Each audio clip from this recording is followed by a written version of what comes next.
Post investments and everything when we try to scale, फिर समझ आया कि नहीं, स्किन केयर कॉस्मेटिक तो बहुत ज़्यादा कॉम्पिटिटिव हो गया, कॉम्पिटिटिव मार्केट है। बहुत सारे लोग घुस रहे हैं। So then we pivoted into perfumes. तो परफ्यूम्स उस टाइम थोड़ा सा वर्जिन मार्केट था। जो हमारे आकाश आनंद है, Bella Vita founder, he has launched a startup called unicorn.ai.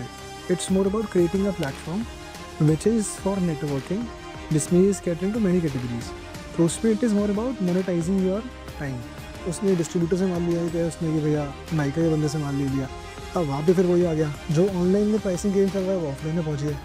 अब नाइका कह रहा है मुझे इसको डिस्ट्रक्ट करना है, या वॉलमार्ट कह रहा है मुझे इसको डिस्ट्रक्ट करना है, मेट्रो कह रहा है मुझे इसको डिस्ट्रक्ट करना है, तो वो और डिस्काउंट पास कर रहे हैं।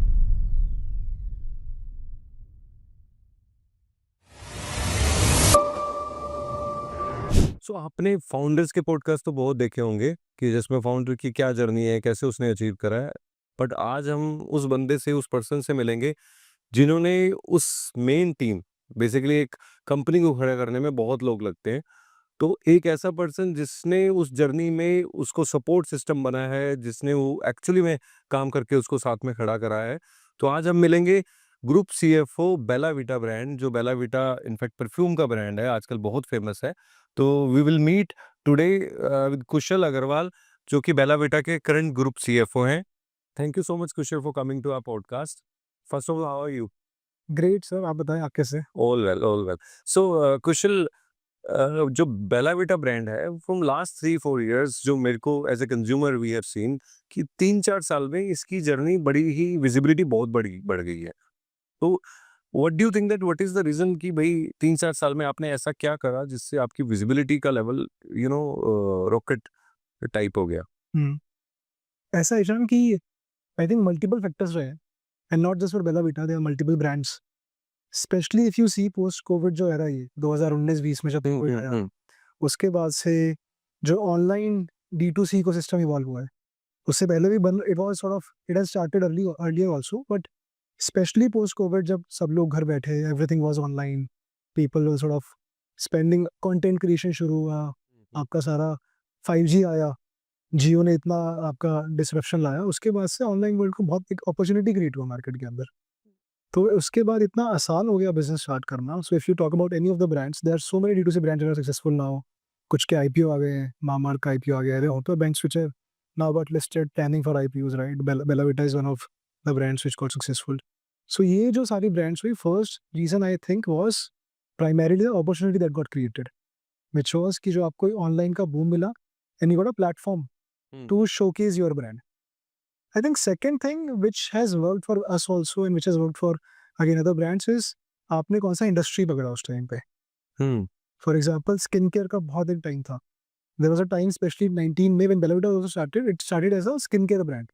अच्छा, it was not a perfume brand, मतलब because Bella Vita mainly known as a perfume brand. So starting के जो 2.5 साल है Bella Vita के, where also it was a good start, good numbers, good profits.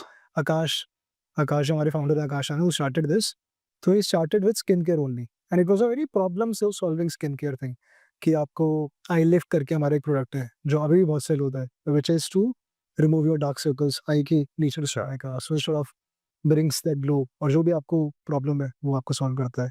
निकोलिप्स करके हमारा एक SKU है which is लिप स्क्रब, तो जो भी आपके सिगरेट स्मोकर्स जितने होते हैं उनके जो लिप्स पे पिगमेंटेशन आ जाता है उसको क्लीन करने के लिए, तो वहाँ से वो स्टार्ट हुआ था बेला विटा।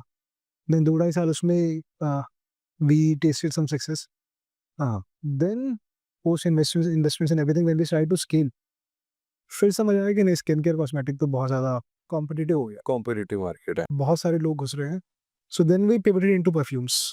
तो परफ्यूम्स उस टाइम थोड़ा सा वर्जिन मार्केट था, लोग आ नहीं रहे थे। अगेन परफ्यूम्स वर बहुत महंगे परफ्यूम्स थे, या तो दे इंटरनेशनल ग्लोबल ब्रांड्स, इंडिया की ब्रांड बहुत कम ब्रांड्स थी जो इसके अंदर जा रही थी। तो I think that is another reason कि आप कौन से टाइम पे कौन सी इंडस्ट्री पिक कर रहे हो। जैसे आज के टाइम में wellness is booming a lot. अगर आप वेलनेस में देखो, अभी हम जो बात कर रहे थे बिफोर पॉडकास्ट, ग्रीन टी के कॉन्सेप्ट आ गया, different types of green tea, पर people are focusing on their lifestyle की पैसे, मतलब मैं अपनी लाइफ भी जीऊं। कोविड के बाद ये समझ में आ गई है कि यार लाइफ का तो पता नहीं, तो जो जी रहा है वो जी लो। तो कहीं ना कहीं स्पेंडिंग पावर भी इंक्रीज हुई है। 100%। I think spending approach change हो गई है कोविड के बाद। इफ यू मतलब अपनी खुद की लाइफ देखेंगे, मैं अपनी देखूंगा, हम आसपास के लोगों की देखोगे, will find one thing common कि आप सबको समझ आने लगा है कि कहीं ना कहीं जो होता है ना आर्ट ऑफ लिविंग, तो जो what is the real art of living कि कैसे जीना है, तो वो बहुत लोगों में बहुत चेंजेस आया है। स्पेंड लोगों ने करना शुरू करा है, अप्रोच चेंज हुई है। घूमना शुरू करा है, ट्रैवल करना शुरू हाँ, करा है लोगों ने। हाँ। एंड उसी हिसाब से ऑप्शंस आ रहे हैं। तो स्टार्टअप इकोसिस्टम बहुत स्पीड से ग्रो कर रहा है पिछले 5-7 सालों में। इतने सारे फाउंडर्स आ रहे हैं, Correct. They are coming with some problem which they are trying to solve, right? तो वो सबने कुछ ना कुछ प्रॉब्लम पकड़ा। तो अगर इसी पॉइंट की बात करें, सम प्रॉब्लम आपने बोला, तो आपने, बिकॉज देखो आपका परफ्यूम ब्रांड फेमस है, so let's talk about only, अगर परफ्यूम की बात करें अभी इस क्वेश्चन के लिए, तो क्या प्रॉब्लम आप जो आकाश थे उनके माइंड में क्या था, या एज ए टीम आपके माइंड में क्या था कि what problem you wanted to solve, क्या प्रॉब्लम स्टेटमेंट क्या थी उसमें? उससे सबसे बड़ा प्रॉब्लम स्टेटमेंट ये था कि अफोर्डेबल परफ्यूम्स नहीं थे, good quality perfumes at affordable range. तो होता क्या था कि जैसे हमने सारी ब्रांड्स देखी हैं आप लोगों ने, गुच्ची है, टॉम फोर्ड है, सारे इंटरनेशनल ब्रांड्स हैं जितने आप, you would also use that in the past. India में कोई अफोर्डेबल ब्रांड ऐसा नहीं था जो आपको 700-800 रुपए के अंदर ही परफ्यूम दे दे, विच लास्ट ऑल्सो लॉन्ग, आपकी फ्रेग्रेंस भी अच्छी हो। तो उस टाइम पे वो एक प्रॉब्लम, एक वैक्यूम था basically, there was space that was there उस टाइम पे, 3-4 साल पहले की बात हम बात कर रहे हैं, जहाँ पर हमने पिवट करा। तो एक कंज्यूमर जो या तो 200 रुपए का डीओ लगाता है, या फिर उसके पास नेक्स्ट जो लेवल ऑफ अपग्रेड है वो सीधा 2000 रुपए से शुरू होता है। अगर आप टाइटन स्किन भी खरीदते थे उस टाइम पे, या जितनी ब्रांड्स भी आप देखते थे, इंडियन ब्रांड्स की बात, Chanel, मतलब वो और सब इंटरनेशनल ब्रांड बहुत एक्सपेंसिव हो गई। अगर आप मिड रेंज की ब्रांड्स देखते थे तो वो 2000-2500 रुपए से स्टार्ट होता था। So one thing which Aakash and we as a team sort of worked on, we understood कि यार ये एक स्पेस है व्हिच कैन वर्क। तो वहाँ पर हमने we started investing with that and that sort of but result. ये स्पेस इतना बड़ा है कि you have created, of course बड़ा है, तो it has created a big brand also, and of course fragrance as a category India में is now close to $2 billion. $2 billion. Are you talking about only perfumes? Fragrance, which includes primarily deodorants and perfumes and then body mist.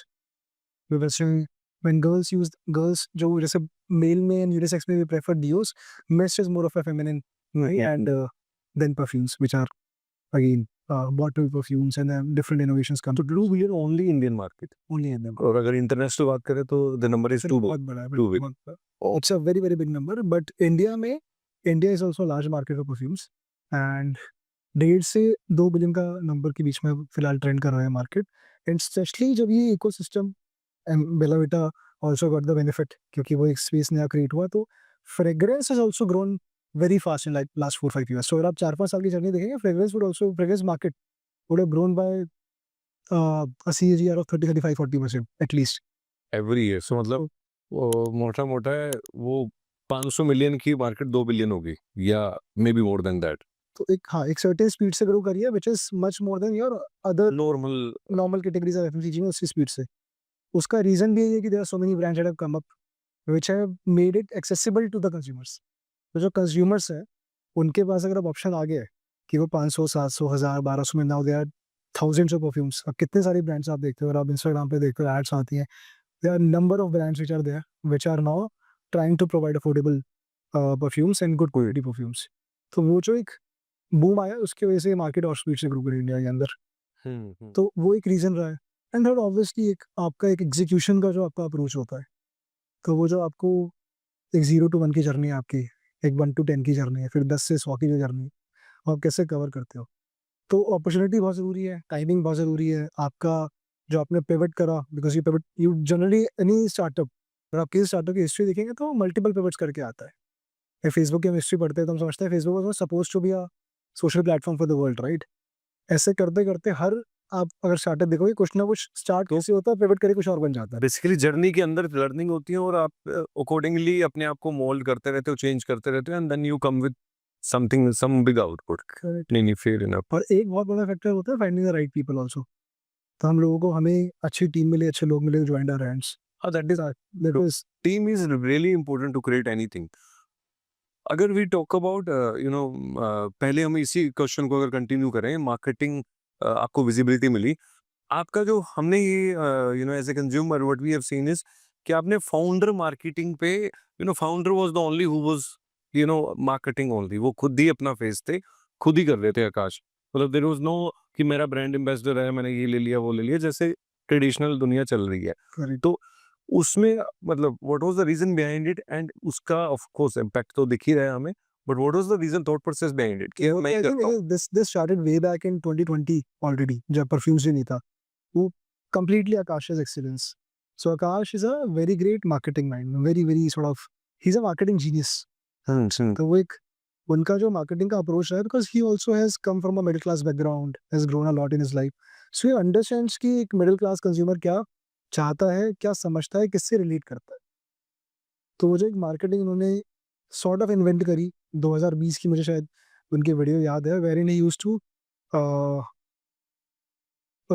He was his own brand ambassador, अपनी ad में खुद आते थे, and उनका tagline यही था कि see I don't have money to give to Shahrukh Khan और से any other big brand ambassadors, मैं वो पैसा प्रोडक्ट में डाल रहा हूँ और आपको सस्ते में दे रहा हूँ, और मैं खुद ही अपनी ऐड कर रहा हूँ। एंड वी ये हम सब समझते हैं, वी अंडरस्टैंड दिस थिंग कि अगर आप किसी ब्रांड का देखोगे, इतनी बड़ी-बड़ी ब्रांड्स हैं इंडिया में ग्लोबली, उनका मार्केटिंग बजट बहुत हाई होता है, एंड उसमें से बहुत बड़ा पार्ट होता है जो आपके Brands. एंडोर्समेंट्स होते हैं, जो सेलिब्रिटीज़ आपकी होते हैं। अब उससे ऑब्वियसली एक रीच बढ़ती है, अवेयरनेस बढ़ती है। बट वही 5-7 साल जो पिछले गए हैं, उसमें अवेयरनेस इतनी आ गई है कि लोगों को ये पता है कि अगर यार ये सेलिब्रिटी एंडोर्स कर रहा है, डज़ नॉट मीन कि ये चीज़ अच्छी है। We are a fan of the celebrity. I love Virat Kohli, I love MS Dhoni. मगर जब वो ब्रांड एंडोर्स करते हैं, तो मेरे लिए उस ब्रांड को इमीडिएटली कंज्यूम करना, because it is coming from that celebrity, उसका जो इंक्लिनेशन है वो कम होता जा रहा है। आज से 10 साल पहले का जो कंज्यूमर था, वो बहुत इंक्लाइंड था कि यार यार इसकी ऐड देखिए, ये वाला स्टार है, मुझे भी करना है क्योंकि ये करता है। अब इतना अवेयरनेस आ गया है कि अब वो अब उस प्रोडक्ट क्वालिटी पे फोकस ज्यादा है कि क्वालिटी प्रोडक्ट क्वालिटी भी मिल रही है कि नहीं, चाहे वो शाहरुख खान कर रहा है या कुछ कर एक्सवाइजेड रहा है, कर रहा है। क्या प्राइस पे मिल रहा है, मेरे काम का है कि नहीं है। हाँ, और प्लस ऑफ कोर्स अगर ब्रांड एम्बेसडर बड़े लोग हैं तो कॉस्ट तो बढ़ेगी, वो अल्टीमेटली तो कंज्यूमर को वही जाना है। हाँ, और कहीं ना कहीं आप किसी इंडस्ट्री उठा के देख लो, एवरेज कॉस्ट वुड बी 10, 12, 15%।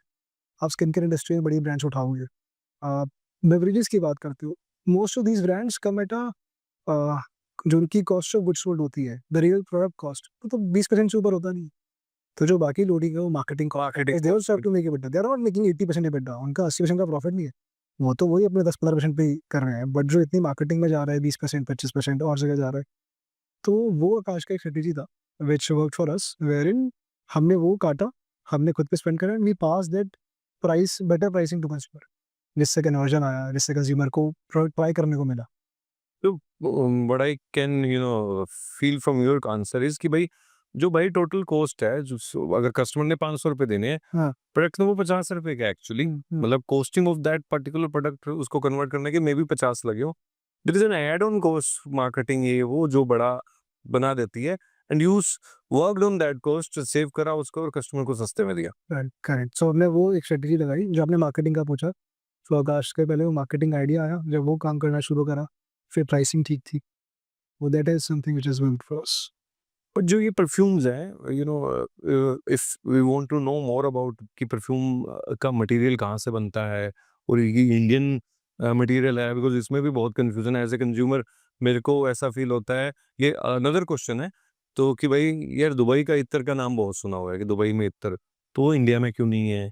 तो वो मटेरियल जो होता है परफ्यूम का, जो लिक्विड होता है वो कैसे बनता है and it is available in India और नॉट? तो सबसे पहला इसमें जो मेन इंग्रेडिएंट होता है वो परफ्यूम ऑयल होता है, which is sort of the fragrance oil, जिससे ऑयल आती है। So it is a blend of multiple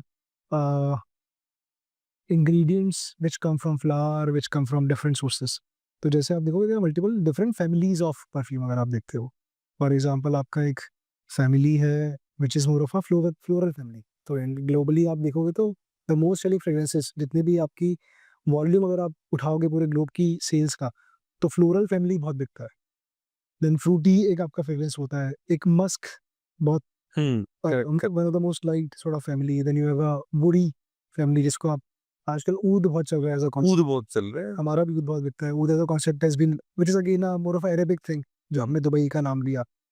तो फ्रेंच फ्रेग्रेंसेस हैं, दुबई फ्रेग्रेंसेस हैं। तो जो परफ्यूम ऑयल बनता है, it is a blend of multiple raw materials जो डिफरेंट जगह से एक्सट्रैक्ट किए जाते हैं। सो जो परफ्यूम हाउस होते हैं, परफ्यूमरीज होती हैं, वहाँ से वो इसको बनाते हैं। इंडिया में भी बना रहे हैं, स्पेन में भी है, फ्रांस में भी है, दुबई में भी है, हर जगह है। ऑब्वियसली अगर आप बात करें, because traditionally Arabic perfumes and specially French, so French and oriental दो कैटेगरीज है। ओरिएंटल इज मोर अरेबिक, जो दुबई और इन जगहों से आया। Then we have French fragrances, जो जितनी बड़ी आपकी ब्रांड है वहाँ से। तो वहाँ की fragrances have been light the most globally. तो हम भी जैसे इंपोर्ट करते हैं तो वहीं से इंपोर्ट करते हैं, या उन्हीं के अगर काउंटर पार्ट्स इंडिया में बना रहे हैं तो वहाँ पे बनता है। सो तो क्या वो मटेरियल नहीं है, मतलब are we exporting importing from there? Yes yes yes yes, तो फ्रेग्रेंस और इंपोर्ट होता है आशु। सो मेन इंग्रेडिएंट जो होता है परफ्यूम के अंदर, बाकी तो वाटर बेस्ड परफ्यूम्स हैं, अल्कोहल बेस्ड परफ्यूम्स हैं, different sort of things are there, but जो मेन इंग्रेडिएंट जिससे खुशबू आती है वो फ्रेग्रेंस ऑयल होता है, जो मोस्टली इंपोर्ट होता है। इंडिया में प्रोडक्शन स्टार्ट हो गया है, इंडिया में बहुत लोग बना रहे हैं, ऐसा नहीं है। वी हैव तो ट्राइड ये फिर फिर नेचुरल प्रोडक्ट ही है, मतलब जैसे आपने फ्लोर की बात, क्वालिटी पे क्वालिटी डिपेंड करता है। आप किसी आपने कोई फूल लिया मान लो, आपने उसका नेचुरल एक्सट्रैक्ट भी निकाला, उसकी कॉस्टिंग आती है। आप उसको फिर सॉल्वेंट मिला के उसको डाइल्यूट करते हो बिकॉज़ आपको कॉस्टिंग एफिशिएंसी लानी है। तो वो different qualities are there. So natural भी होता है, then there is a sort of I won't say artificial, but more of a diluted fragrance oil, जो आपके जो नेचुरल आपके ऑयल्स के एक्सट्रैक्ट्स हैं उसको डाइल्यूट करके बनाया जाता है to better of the costing. तो वो एक उस तरीके से बन और जो we were talking about Dubai, कि दुबई का ज़्यादा फेमस है, तो दुबई क्या ऐसा कर रहा है जो इंडिया नहीं कर रहा, और क्या करना चाहिए इंडिया को कि ताकि we also create a name? I think it's again it's brand जो पर्सोना बनाया है दुबई में। दुबई में बहुत सारी कंपनीज आई हैं, यहाँ पे लताफा करके एक बहुत बड़ा ब्रांड है, रसासी करके एक बहुत बड़ा ब्रांड है। All these brands which have come up from Dubai, if you see originality has, originally आप देखोगे तो फ्रेंच ही है, फ्रांस, इटली, वहीं से सबसे बड़ी फ्रेग्रेंसेस निकल के आई हैं। Then Dubai was number 2 sort of which quickly picked this up. और उसके बाद Dubai not Dubai as in Arabic countries Arabic, created that sort of correct, correct. persona wherein they launched their own perfumes। कुछ उन्होंने fragrances global selling perfumes को as it is replicate करा हमारे अपने system में। कुछ उन लोगों ने आई थिंक अपने जो, जैसे आपने बताया कि ऊद एक आजकल पर्सन है जो आपका, हुँ। ऊद has primarily come from that side of the globe, right? आपका जितनी भी आपको थोड़ी-सी बूढ़ी फ्रेग्रेंसेस मिलती है, वहाँ से आती हैं। तो उन्होंने वहाँ से उन फ्रेग्रेंस को डेवलप करा। इंडिया में एज़ सच अभी परफ्यूम डेवलपमेंट की बात करते हैं तो बहुत इवॉल्व नहीं हुआ है। India has not evolved as a, but India में भी अगर आप देखो तो थोड़ा-सा पास में जाओगे, हिस्टोरिकली इत्र का एक कॉन्सेप्ट बहुत रहा है। अगर आप इंडिया के अच्छे मंदिरों में जाओगे, मेरे ख्याल से इत्र का कंसेप्ट शुरू ही इंडिया से हुआ था। वो कहीं न कहीं ऐसा फ़ील होता है कि अब दुबई हाँ, का नेम इत्र पे ज़्यादा है वर्सेस इंडिया का। सो अगर आप देखो इंडिया में इसलिए आपको इंडिया का नाम नहीं मिलता, इंडिया ने कमर्शियलाइज़ नहीं करा उस चीज़ को। बट जैसे मंदिर में आपने बोला कि मंदिर में आप किसी मंदिर में जाओ, वहाँ की जो फ्रेग्रेंसेस होती हैं, दे आर वेरी तो प्योर हाँ, अरोमा होता है उनका, बहुत प्योर अरोमा होता है, वो प्योर इत्र होते हैं।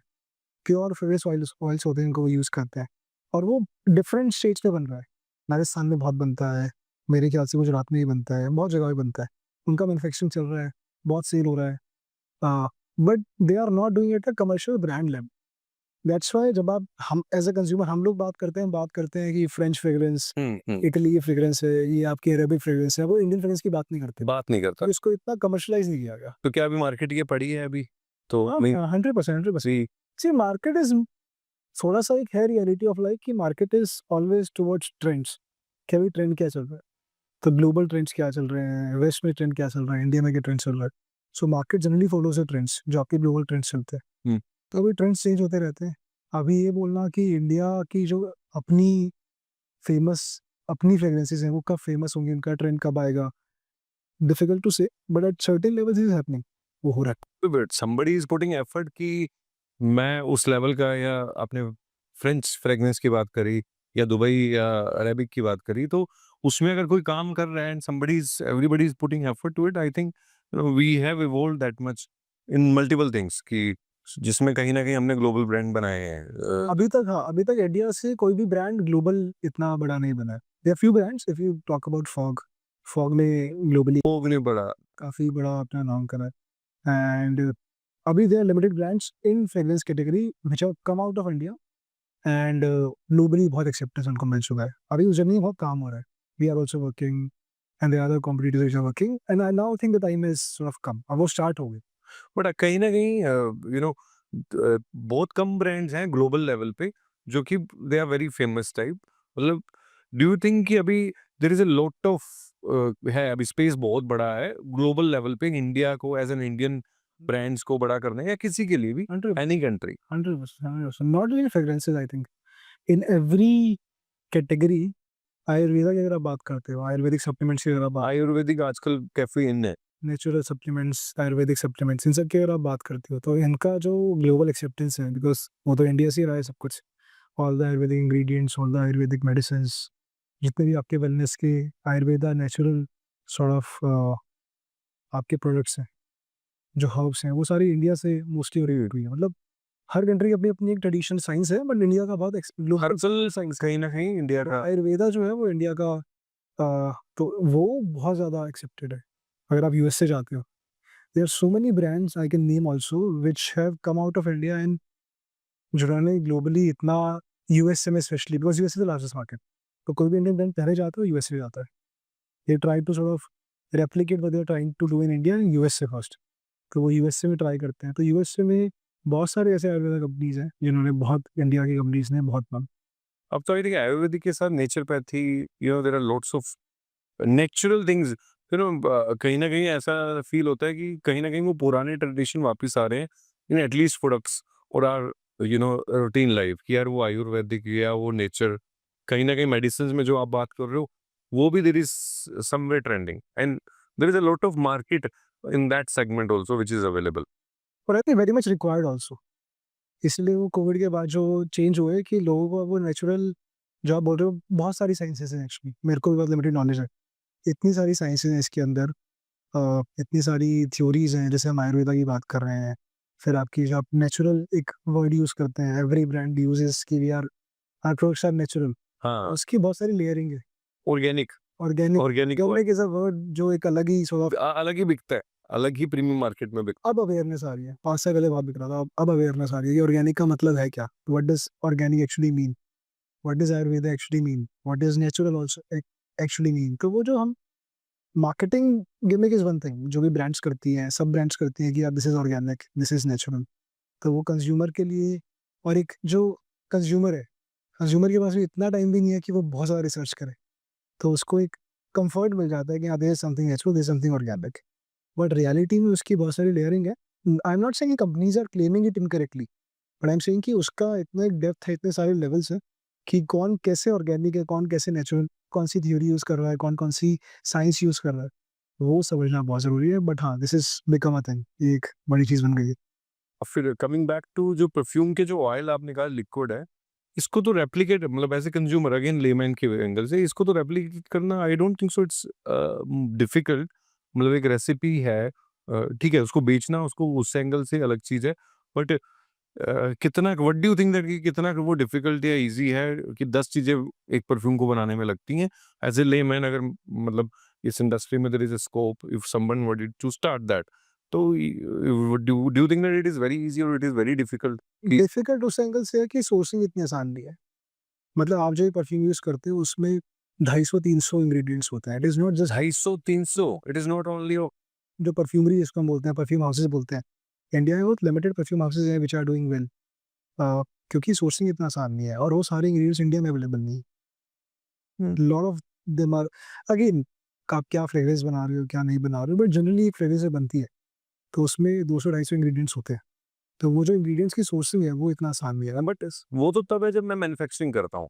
बट अगर मैं इसको लेबलिंग व्हाइट लेबलिंग करता हूँ, अगर आपको एज़ अ ब्रांड स्टार्ट करना है, तो देखो ईशान आप कोई भी ब्रांड स्टार्ट कुछ भी ब्रांड सर्च कुछ भी स्टार्ट कर सकते हो। कॉन्ट्रैक्ट मैन्युफैक्चर हर चीज़ के।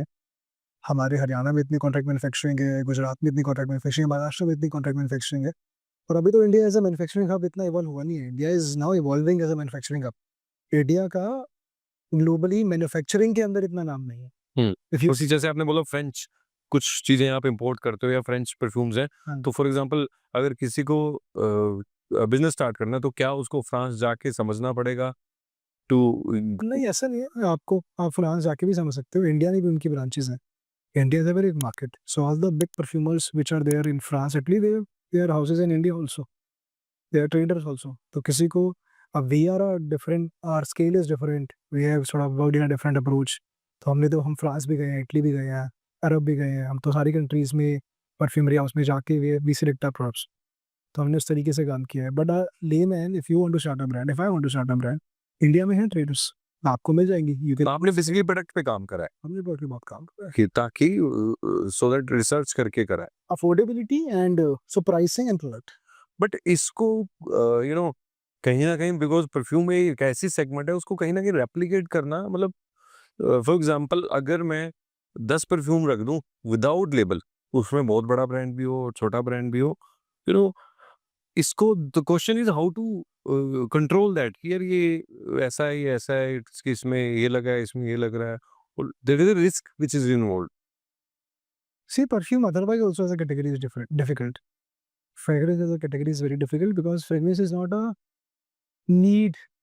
मतलब आपको फॉर एग्जांपल फेस वॉश चाहिए, अब साबुन की मार्केट तो फ्रेग्रेंस से भी 5x बड़ी market. Tough, it's a need. It's a need, आपको चाहिए, इट्स अ नेसेसिटी। आपको साबुन रोज चाहिए। हम अब जो हमारा कंज्यूमर बेस है, जैसे हम लोग हैं, हम लोग अपना हमें फेस वॉश चाहिए। पुराने लोग साबुन यूज़ करते थे, बॉडी वॉश बाद आजकल इवॉल्व हो रहा है। तो ये जो कैटेगरीज है, यहाँ पर there is a necessity and in some categories you are also solving a problem because topical एक चीज़ है, आपने स्किन केयर आप यूज़ करते हो, कॉस्मेटिक आप यूज़ करते हो, तो जो आपका कॉस्मेटिक में लिपस्टिक आप लगा रहे हो, उसमें कंज्यूमर इतने एक्सपेरिमेंट करने से डरेगा because it is touching your skin. Fragrance में क्या है, you are just spraying something on your body, on your clothes also, different people use it in different way, तो आप ट्राई करना चाहोगे। एंड अगेन इट्स अ होता है ना, गुड फील फैक्टर होता है, आप उस पे काम कर रहे हो, तो वो तो फिर इंसान को जहाँ अलग मिलेगा अलग अलग ट्राई करेगा एंड वो तो कलेक्शन करेगा। एक्चुअल में जो परफ्यूम लवर्स होते हैं वो तो they love to collect perfumes. So इस कैटेगरी में रिपीट बिल्ड करना, इस कैटेगरी में लॉयल्टी बिल्ड करना, इस कैटेगरी में स्टिकीनेस बिल्ड करना कंज्यूमर के साथ, वो इतना आसान नहीं है। So this is a very difficult, you rightly said, very very difficult category because इतने सारे लेबल्स है एंड अभी ड्यूप इतना चल गया है। So dupe is basically copying the original fragrance की। फॉर एग्जांपल टॉम फोर्ड की फ्रेग्रेंस है, तो आजकल आपको बहुत सारी एड्स आती होंगी जिसमें द ब्रांड्स आर क्लेमिंग कि we have exactly replicate the same brand and we are selling it at 1,000 rupees or 1,500 rupees while the original brand sells it at 35,000 rupees। तो कंज्यूमर कहता है ठीक है मेरे को। या शाहरुख का आप बहुत ऐड देखते होंगे, शाहरुख खान ये वाली फ्रेग्रेंस यूज करता है ना, तो उस फ्रेग्रेंस का रेप्लिका बना के, क्योंकि आप बना सकते हो, जैसा मैंने आपको बताया था, आपने बोला कि यार ये डिफरेंट आरएम्स, आप इंग्रेडिएंट्स हैं, डिफरेंट फ्रेग्रेंसेस हैं, आपको आप इंपोर्ट करके उसको मिक्स करके बना सकते हो, quality will be lower obviously, तो वो लोग बनाते हैं।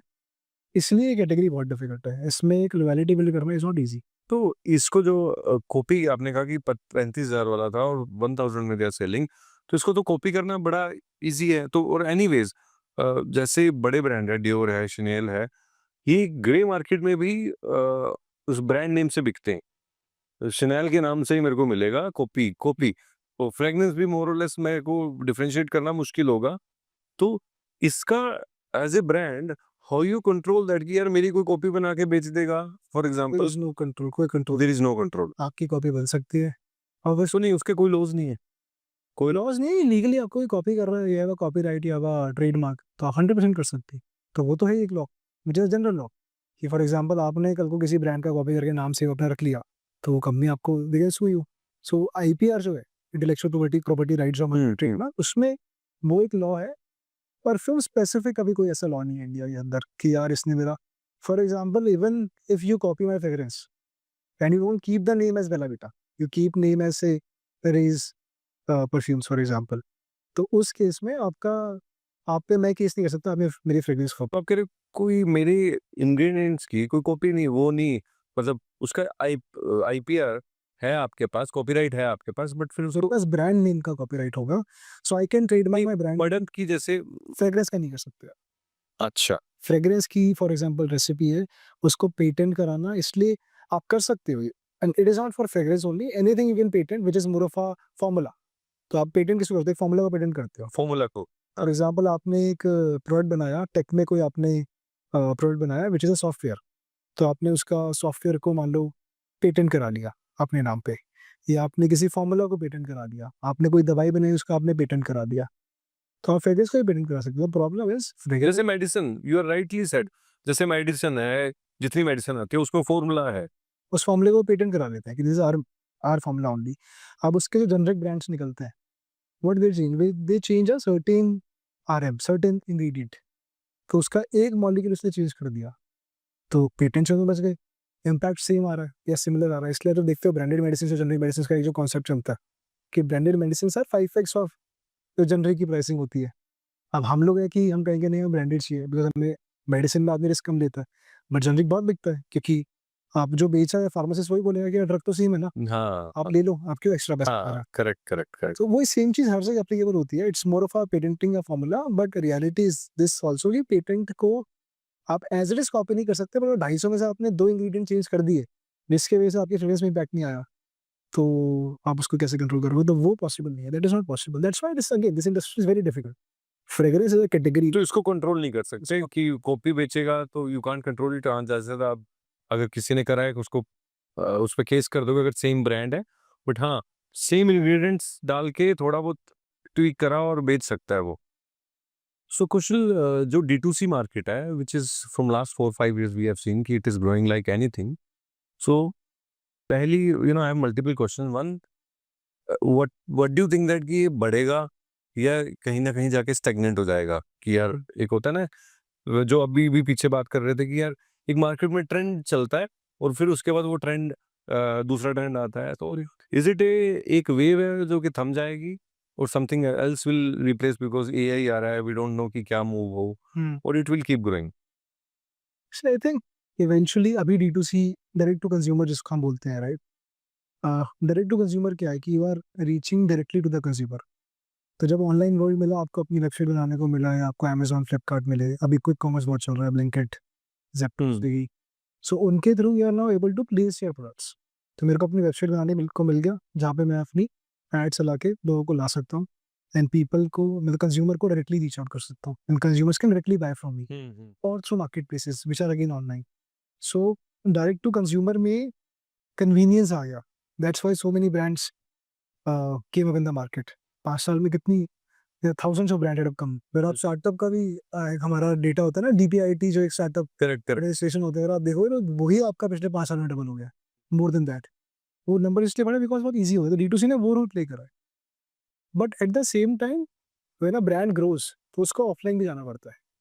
जो sure, traditional sure. Traditional mode है, which has been the major reason of success for an ITC, for an HUL, for a P&G, क्योंकि जो डिस्ट्रीब्यूशन था, reaching out to 130, 150, 160 crore of population, ओला थ्रू द डिस्ट्रीब्यूटर मॉडल, दुकानों पे, traditional shops, and then large format stores. तो वो जो offline distribution है, वो भी बहुत ज़रूरी है। So D2C is a very good, a convenient sort of platform to start the business. आपको अपॉर्चुनिटी मिला, आपने ज़्यादा कुछ, आपको मार्केट में नहीं घूमना, आपको डिस्ट्रीब्यूटर के पास नहीं जाना, कुछ नहीं करना, आपने अपना एक प्रोडक्ट लॉन्च कर दिया and you start running your ads. तो आपको थोड़ा-सा ट्रैक्शन मिलना शुरू हुआ, आपने प्रोडक्ट मार्केट फिट चेक करा कि क्या बिक रहा है, क्या नहीं बिक रहा है। After a scale, and that scale also takes time to come, उसके बाद आपको ऑफलाइन भी आना पड़ता है। तो इसलिए दोनों ऑनलाइन ऑफलाइन का इंपॉर्टेंस अपना-अपना है। तो D2C का ट्रेंड रहेगा। D2C has come, it is here to stay. मैं फ्यूचर है D2C का। D2 D2C will is now next sort of, it is just a parallel platform.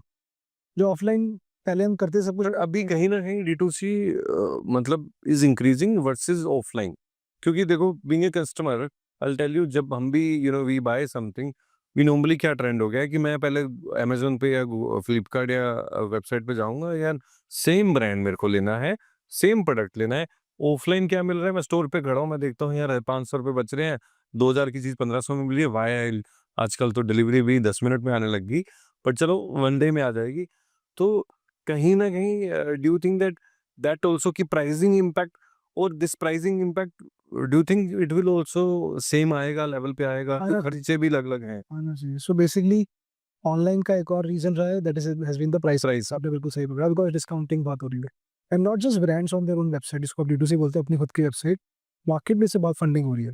So if you see, आप जैसे आपने बोला, आप कहीं स्टोर पे गए, आपने देखा ये कितने का प्रोडक्ट है, फिर आपने उसके सामने ही चेक करा कि ऑनलाइन कितना है, अमेज़न पे, फ्लिपकार्ट पे। आपने चेक करा, आपने देखा यार यहाँ तो इतने का मिल रहा है। इलेक्ट्रॉनिक्स में बहुत हुआ, मोबाइल में बहुत हुआ। कुछ भी ब्रांडेड प्रोडक्ट में, इलेक्ट्रॉनिक्स, फुटवियर लगाओ, you talk about any branded product, आपको डिफरेंस मिलता है, और normally you and up buying through that website. तो आपने आपने पूमा गए, आपने पूमा के स्टोर में जाके, दुकानों छोड़ा, पूमा के खुद के स्टोर में गए, वहाँ पे जाके आपने कहा कि यार ये ऑनलाइन इतने में मिल रहा है। Now most of the brands have come up with strategy, जहाँ पे उन्होंने ब्रेक कर दिया है कि यार जो उनके अपने स्टोर में प्रोडक्ट्स मिल रहे हैं और जो ऑनलाइन में मिल रहे हैं, दे आर डिफरेंट। अदरवाइज तो कंज्यूमर पब्लिक अच्छा, कर ही नहीं पाएगा। सो प्रोडक्ट ही नहीं मिल रहा, मतलब वो दैट्स अनदर स्ट्रेटजी। जैसे आप पूमा का या किसी ब्रांड का आप जाओगे, फुटवियर का जाओगे, और आपको ऐसे चांसेस मिलेंगे वेयर यू विल फाइंड कि स्टोर में जो उसका डिज़ाइन है, आपको वो वाला ऑनलाइन नहीं मिल रहा, जो ऑनलाइन है वो स्टोर में नहीं है। There are some excuse which are common also, but otherwise तो क्या है, बड़ा मुश्किल हुआ था। तो I think that has also been a reason, but in times to come मेरे को ऐसा लगता है पर्सनली कि धीरे-धीरे लोगों को प्रॉफिटेबिलिटी की तरफ भी बढ़ना है। कब तक ये सारे ऑनलाइन मार्केट प्लेसेस इतना बर्न करेंगे, या brands also brands also. Online कहाँ तक बर्न करेंगे? अभी आप जितनी भी स्टोरी सुनते हो, आप लोगों ने देखा है 5 साल में, आपने सुना होगा ये इतना लॉस कर रहा है, इतना लॉस कर रहा है। और ये भी एक मतलब सॉर्ट ऑफ अ आयरनी है कि आपको कोई स्टार्टअप प्रॉफिटेबल सुनता है कि अच्छा ये प्रॉफिटेबल है, तो ऐसा कहता है स्टार्टअप प्रॉफिटेबल है, it is now profitable. It's a big thing, correct. Profitability is a big thing. अब वो ट्रेंड मूव कर रहा है, क्योंकि 5 साल पहले था कि you are disrupting something. But my point is, अगर हम एक्चुअल भी बात करें दोनों प्रोडक्ट की, ये प्रोडक्ट ऑफलाइन है, अब उसकी स्टोर कॉस्ट है, जहां पड़ा है वो उसकी स्टोर रेंटल कॉस्ट है, उसकी मैन पावर लगी है, हाँ। जो स्टाफ है, so there are multiple cost involved in that. कहीं ना कहीं ये वाला प्रोडक्ट जो ऑनलाइन पड़ा है, उसकी कॉस्ट सिर्फ मेरे ख्याल से, अगर वो अमेजोन या ये मार्केट प्लेस पे पड़ा है तो उनकी कमीशन है या उनका डिलीवरी चार्जेस है, बट देयर इज है मेरे ख्याल से। बाकी the rest you will be able to tell matter कि दोनों में कॉस्टिंग में फर्क है, तो वो कैसे मिटिगेट होगी? कॉस्टिंग में भी बहुत फर्क नहीं रहा है, बिकॉज सी जब आप स्टोर की बात करते हो, इट्स अ संक कॉस्ट। आपने अपना ऑफिस लिया, आपने किराया दे दिया 1 लाख रुपए, अब वो किराया लग चुका है, तो it is a sunk cost for you now. Once a store has been opened, उसके बाद आपका वो संक कॉस्ट हो गया, उसके बाद whatever sales you make there, sunk cost क्या होता है फॉर अ बेटर अंडरस्टैंडिंग? तो it's a fixed cost basically, कि आपने वो कॉस्ट लगा दी है। Now it is not linked to your revenue, आपकी सेल हो या ना हो, वो तो लगने लग। आपका कॉस्ट लग चुका है। तो आपके स्टोर में अगर 2 लड़के खड़े हैं, उनके अगर 50,000 रुपए तनख्वाह है, आपके स्टोर का रेंट 1 लाख रुपए है, आप 1.5 लाख रुपए खर्च कर चुके 1 तारीख को। अब 30 दिन में सेल हो ना हो, आपका 1.5 लाख रुपए जा चुका है। Hmm. Now every sale you make, अगर आपने एक ऑर्डर वहां से करा और उसकी कॉस्ट है 200 रुपए, आपने 500 का बेचा, तो आपने 300 रुपए कमाए हैं, तो आपका 1.5 लाख लग चुका है। अब वो एक्स्ट्रा आप हर पीस पे एक्स्ट्रा कमा रहे हो। सो इसलिए आपकी जो प्रॉफिटेबिलिटी आएगी, जिसको आप ग्रॉस मार्जिन बोलते हो, वो आपके अमेज़न के कमीशन से ज़्यादा होगी। इट वुड बी मतलब अमेज़न के प्रॉफिट से बेटर आएगी, बिकॉज़ आप यहाँ जितना कमाओगे मार्केट प्लेस से वहाँ ज़्यादा कमाओगे। करेक्ट। सो ऐसा नहीं है कि आपका आ ऐसा नहीं। सकता है, वो नहीं है कि market place are cheaper to operate your, आपका बल्कि ऑफलाइन ज़्यादा बिज़नेस है, ज़्यादा प्रॉफिट है, रियलिटी ये भी है। अच्छा। बट क्योंकि ऑफलाइन में आपका मार्केटिंग एक्स्ट्रा नहीं लगता, आपका फिक्स कॉस्ट लग गया, तो ऑनलाइन में मार्केटिंग कितना लगता है? फेसबुक वॉल्यूम गेम होगी, मतलब एक्चुअली वॉल्यूम गेम होगी, क्योंकि वो परसेंटेज ऑफ रेवेन्यू ले रहा है, इधर मेरा परसेंटेज ऑफ रेवेन्यू नहीं लग रहा। अगर मैं एक स्टेज क्रॉस कर दिया जिसमें my that variable, semi variable, उस तरीके से मूवमेंट हो रही है आपकी। तो आप हाँ। लैब जैसे क्रॉस कर रहे हो, उसके बाद आपका प्योर प्रॉफिट आ रहा है। Pure okay. कि वहाँ पर आपका हर ऑर्डर पे लास्ट तक आपका पैसा लगता रहे। तो वो मिटिगेट का सवाल नहीं है actually, that's not the thing to solve for. I think the thing is कि with time, in times and now it has already started happening wherein profitability has become a thing. तो Amazon को भी पैसा कमाना है। अब Amazon भी fund नहीं कर सकता अपनी जेब से। फॉर एग्जांपल ब्लिंकिट, ज़ेप्टो इतने अग्रेसिव है, they are funding from their own pockets also. आप देखते हो जब आपकी ज़ेप्टो में आपने गया और आपने देखा यहाँ तो मेरे को अमेज़न से भी सस्ता मिल रहा है ₹50, वो ज़ेप्टो फंड कर रहा है। ज़ेप्टो वो पे ब्रांड फंड कर, ब्रांड फंड कर रहा हूँ। ज़ेप्टो भी फंड कर रहा है बहुत सारी जगह पर, बिकॉज़ ज़ेप्टो को अब अमेज़न में शेयर करना है। सो ये रियलिटी है कि जब तक कॉम्पिटिशन चल रहा है, कुछ ना कुछ इनोवेशंस आ रहे हैं, तो कंज्यूमर का बेनिफिट हो रहा है। हम्म। लॉन्ग स्टोरी शॉर्ट, कंज्यूमर को वो चीज़ जो बाहर 500 की मिलती थी, वो 400 की मिल रही है। तो कंज्यूमर का तो बेनिफिट हो रहा है। But in a longer run when industry gets stable, तो वो चीज़ें आपको दिखती है wherein you see there is a price parity.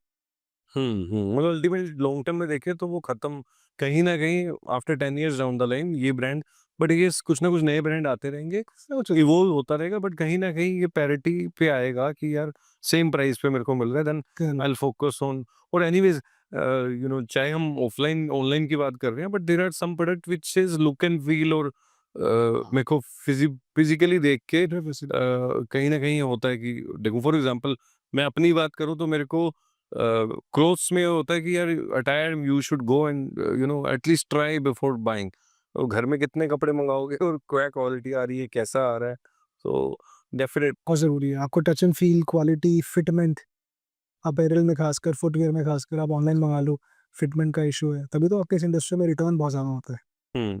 तो यहाँ तो दिस पॉइंट जो आपने रिटर्न का बोला, तो मतलब इंडस्ट्री की बात करें, आपकी इंडस्ट्री की बात करें कि कितना, what is the percentage of return which you think? Reality क्या होता है, there are two concept of return. One is RTO, जिसको बोलते हैं रिटर्न टू ओरिजिन, वेयरइन एक ब्रांड ने अपना अमेज़न ने या फिर किसी ब्रांड ने अपनी वेबसाइट से आपको डिस्पैच हुआ ना, आपने कलेक्ट ही नहीं करा उस प्रोडक्ट को, आपने उस प्रोडक्ट को कलेक्ट ही नहीं करा और आपने वो जो डिलीवरी बॉय था वापस आ गया, तो आपने फ़ोन नहीं उठाया, आपने रिजेक्ट कर दिया मैं नहीं लूँगा, कोई भी रीज़न हो आप मिले नहीं, that's called RTO, that's one of the things. Second return is which is called a return because of आपने वो ट्राई करा, आपको फिट नहीं आया, आपने रिटर्न कर दिया। तो इसको जल्दी हम बोलते हैं आरटीवी बोलते हैं कुछ लोग उसको रिवर्स पिकअप बोलते हैं, कुछ उसको रिटर्न्स बोलते हैं।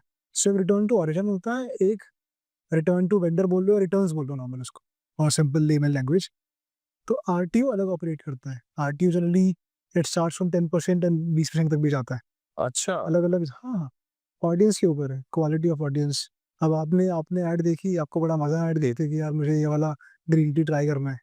अब आपने उस मोमेंट में तो आपको एक हिट मिला, आपने लगा दिया, ऑर्डर कर दिया सीओडी पे, कैश ऑन डिलीवरी ₹500 का। फिर आपने 1 घंटे बाद सोचा, 2 घंटे बाद कि यार किस काम का है, मेरे को तो मेरे पास ऑलरेडी इतना ग्रीन टी रखा हुआ है। मैं तो मेरे पास ऑलरेडी इतने बैग्स रखे हुए हैं, मेरे को अभी 1 हफ्ते का स्टॉक है, 1 महीने का स्टॉक है, इसको मैं क्यों मँगा रहा हूँ अभी से? तो आपने उसको एक्सेप्ट ही नहीं करा। वो आया आपके घर के नीचे, आपने आप उसको फ़ोन नहीं उठाया, जैसे भी आपने नहीं दिया आपने, वो चला गया ब्रांड के पास वापस। तो आरटीओ एक सब्जेक्ट है, वही जनरली बहुत स्टेबल ब्रांड्स का 6-7% पे भी जाता है, 10 पे भी जाता है, 15-20 इसकी रेंज रहती है। तो कहीं न कहीं ऑफ़लाइन ऑनलाइन में ये बहुत बड़ा फ़र्क ये है। बहुत बड़ा डिफरेंस है, वो ओ कॉस्ट वही ब्रांड के लिए। ब्रांड ने तो जाने डबल पैसा लग गया ना, अगर जाने का ₹50 लग रहा है, आने का बता के ₹100 लग गया। क्योंकि जो लॉजिस्टिक पार्टनर है वो तो पैसे लेगा, उसका तो काम पैसा, उसका तो जाना आने का काम है, उसको थोड़ी डिलीवरी से मतलब है। ये कहीं न कहीं ये तो कॉस्ट लग गई मतलब कॉस्ट ये बिना बेचे दिस कॉस्ट वो कहीं न आपका कहीं zero revenue and negative profit as in loss, ये नेगेटिव आपका कॉस्ट लग गया।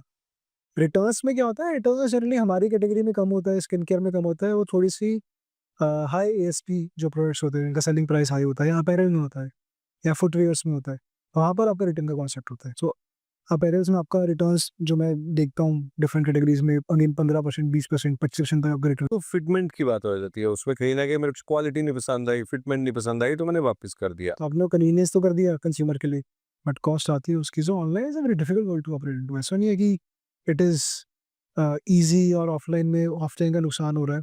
ऑनलाइन में इतना ऑनलाइन में पैसा कमाना बहुत मुश्किल है। इनमें सेल करना आसान है, क्योंकि आपको विजिबिलिटी मिल रही है डी टू सी की वजह से, लेकिन ऑनलाइन में पैसा कमाना बहुत मुश्किल पर कहीं न कहीं वो कॉस्ट जाके हिट करेगी जो बिक रहा है ऑनलाइन में। वो अल्टीमेटली तो लोड करेगी तो वो प्रॉफिटेबिलिटी रिटर्न से भी मेरी कम आएगी। है। करेक्ट। जो मेरा कॉस्ट ऑफ रिटर्न या उस पे एफर्ट लग रहा है। Correct, correct. आप ईमेल जो देखते हो उसमें आप देखते हो कि मेरा एक लॉजिस्टिक कॉस्ट क्या है as a percentage of revenue. तो जितना आपके रिटर्न्स बढ़ते हैं उतना आपका वो कॉस्ट बढ़ता रहता आपने प्रॉफिटेबिलिटी की बात करी तो आजकल हम एज़ ए स्टार्टअप देखते हैं कि they are burning loads of marketing में पैसा लगा के लॉस मेकिंग। सो ये ऑफ कोर्स पैसा इन्वेस्टर डाल रहा है but what do you think that here ऐसे कंपनी अल्टीमेटली चलेगी कैसे? है। अल्टीमेटली नहीं चल सकती ऑब्वियसली। और बहुत सारे सेटबैक्स भी आए हैं इकोसिस्टम में। ऐसे बहुत बड़े ब्रांड्स हैं, ऐसे बहुत बड़ी नेम्स हैं, जो आपने देखा कि यार ये सडनली इतना टॉप पे था ये ब्रांड, या not as a D2C brand, overall startup ecosystem में एंड बिल्कुल ही बर्स्ट हो गया, ज़ीरो हो गया। इंडिया के बाहर भी आए हैं, इंडिया भी आए हैं, यूएसए भी आए हैं, बिकॉज़ आपने लॉस कर करके रेवेन्यू बिल्ड करा। सो जो सब्सटेंस होता है ना बिज़नेस का, वो बहुत ज़रूरी है कि बिज़नेस सब्सटेंस क्या है। Profitabilities can be a temporary thing in the starting, कि आप उसको देख सकते हो इस तरीके से कि यार profitability is not my focus today. तो अभी मेरे को सबसे पहले I have to make sure कि इतने लाख कंज्यूमर मेरा प्रोडक्ट ट्राई करें, तो I will burn from my scalability. Scalability. तो मैं स्केलेबिलिटी पे फोकस करूँगा एंड मेरे investors will fund for that, ठीक है? क्योंकि इन्वेस्टर भी लॉन्ग टर्म गेम के लिए है।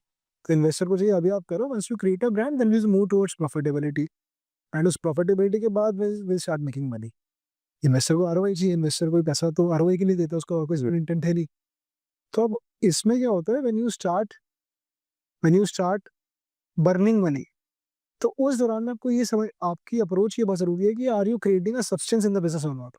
अगर आपका धंधे में तंती नहीं है कि आपने सेल कर दिया, आपने ₹100 का फेसबुक पे पैसा दिया, आपका 100 का ही रेवेन्यू आया, तो आपने करा क्या? ऐड चला के ऐड चला के आपने अपना माल पे बेच दिया, हाँ, हाँ। अपना रिपीट आ रहा है, रिपीट परसेंटेज आपकी 5% है, कि आपके जो 100 लोग लेते हैं उसमें से 2 या 4 या 5 आपको रिपीट करते हैं 3 महीने के अंदर। तो रिपीट आपकी कैसे परफॉर्म कर रही है? फीडबैक कैसा है आपका? धीरे-धीरे क्या आपकी ऐड की एफिशिएंसी बढ़ रही है, नहीं बढ़ रही? जिसको आप मार्केटिंग कॉस्ट बोलते हो, मार्केटिंग एफिशिएंसी बोलते हो। रोआस एक टर्म यूज़ होती है स्टार्टअप इकोसिस्टम में, रिटर्न ऑन एड स्पेंड्स। तो it's a sort of a soul of the company. जैसे प्रोडक्ट है, मार्केटिंग के लिए यही मेट्रिक सबसे बड़ी मेट्रिक है कि रोआस आपका कैसा मूव कर रहा है, रिटर्न ऑन एड स्पेंड, कि अगर आपने 100 रुपए की मार्केटिंग करी ऑनलाइन वर्ल्ड में तो कितने की सेल आई, 200 की सेल आई तो 2 का रोआस है आपका, सिंपल मैथ्स है। तो आपका रोआस तो क्या होना चाहिए वैसे? ये होना चाहिए, तो आपको प्रॉफिट, कोई क्वेश्चन नहीं है। ग्रॉस मार्जिन क्या है, पीएनएल आपकी क्या फिटमेंट आ रही है कि आपका पीएनएल कितना परसेंटेज कॉस्ट अफोर्ड कर सकता है, हम्म, आपको अगर प्रॉफिट चाहिए तो। सो वो एक बड़ा सब्जेक्ट है कि आपको ये समझना पड़ेगा कि आपका सब्सटेंस है कि नहीं है बिजनेस में, प्रोडक्ट मार्केट फिट है कि नहीं है, राइट, रिपीटेबिलिटी जो वाउच करता है प्रोडक्ट मार्केट फिट के लिए, कस्टमर वापस आ रहा है कि नहीं आ रहा? Then how is your marketing efficiency improving, कि मेरा रोआस इंप्रूव कैसे हो रहा है। अगर जो मैं 1 साल पहले जिस रोआस पे था आज भी उसी रोआस पे हूँ, व्हिच मीन्स मार्केटिंग में ही गलती कर रहा हूँ मैं, मार्केटिंग इंप्रूव नहीं कर रहा।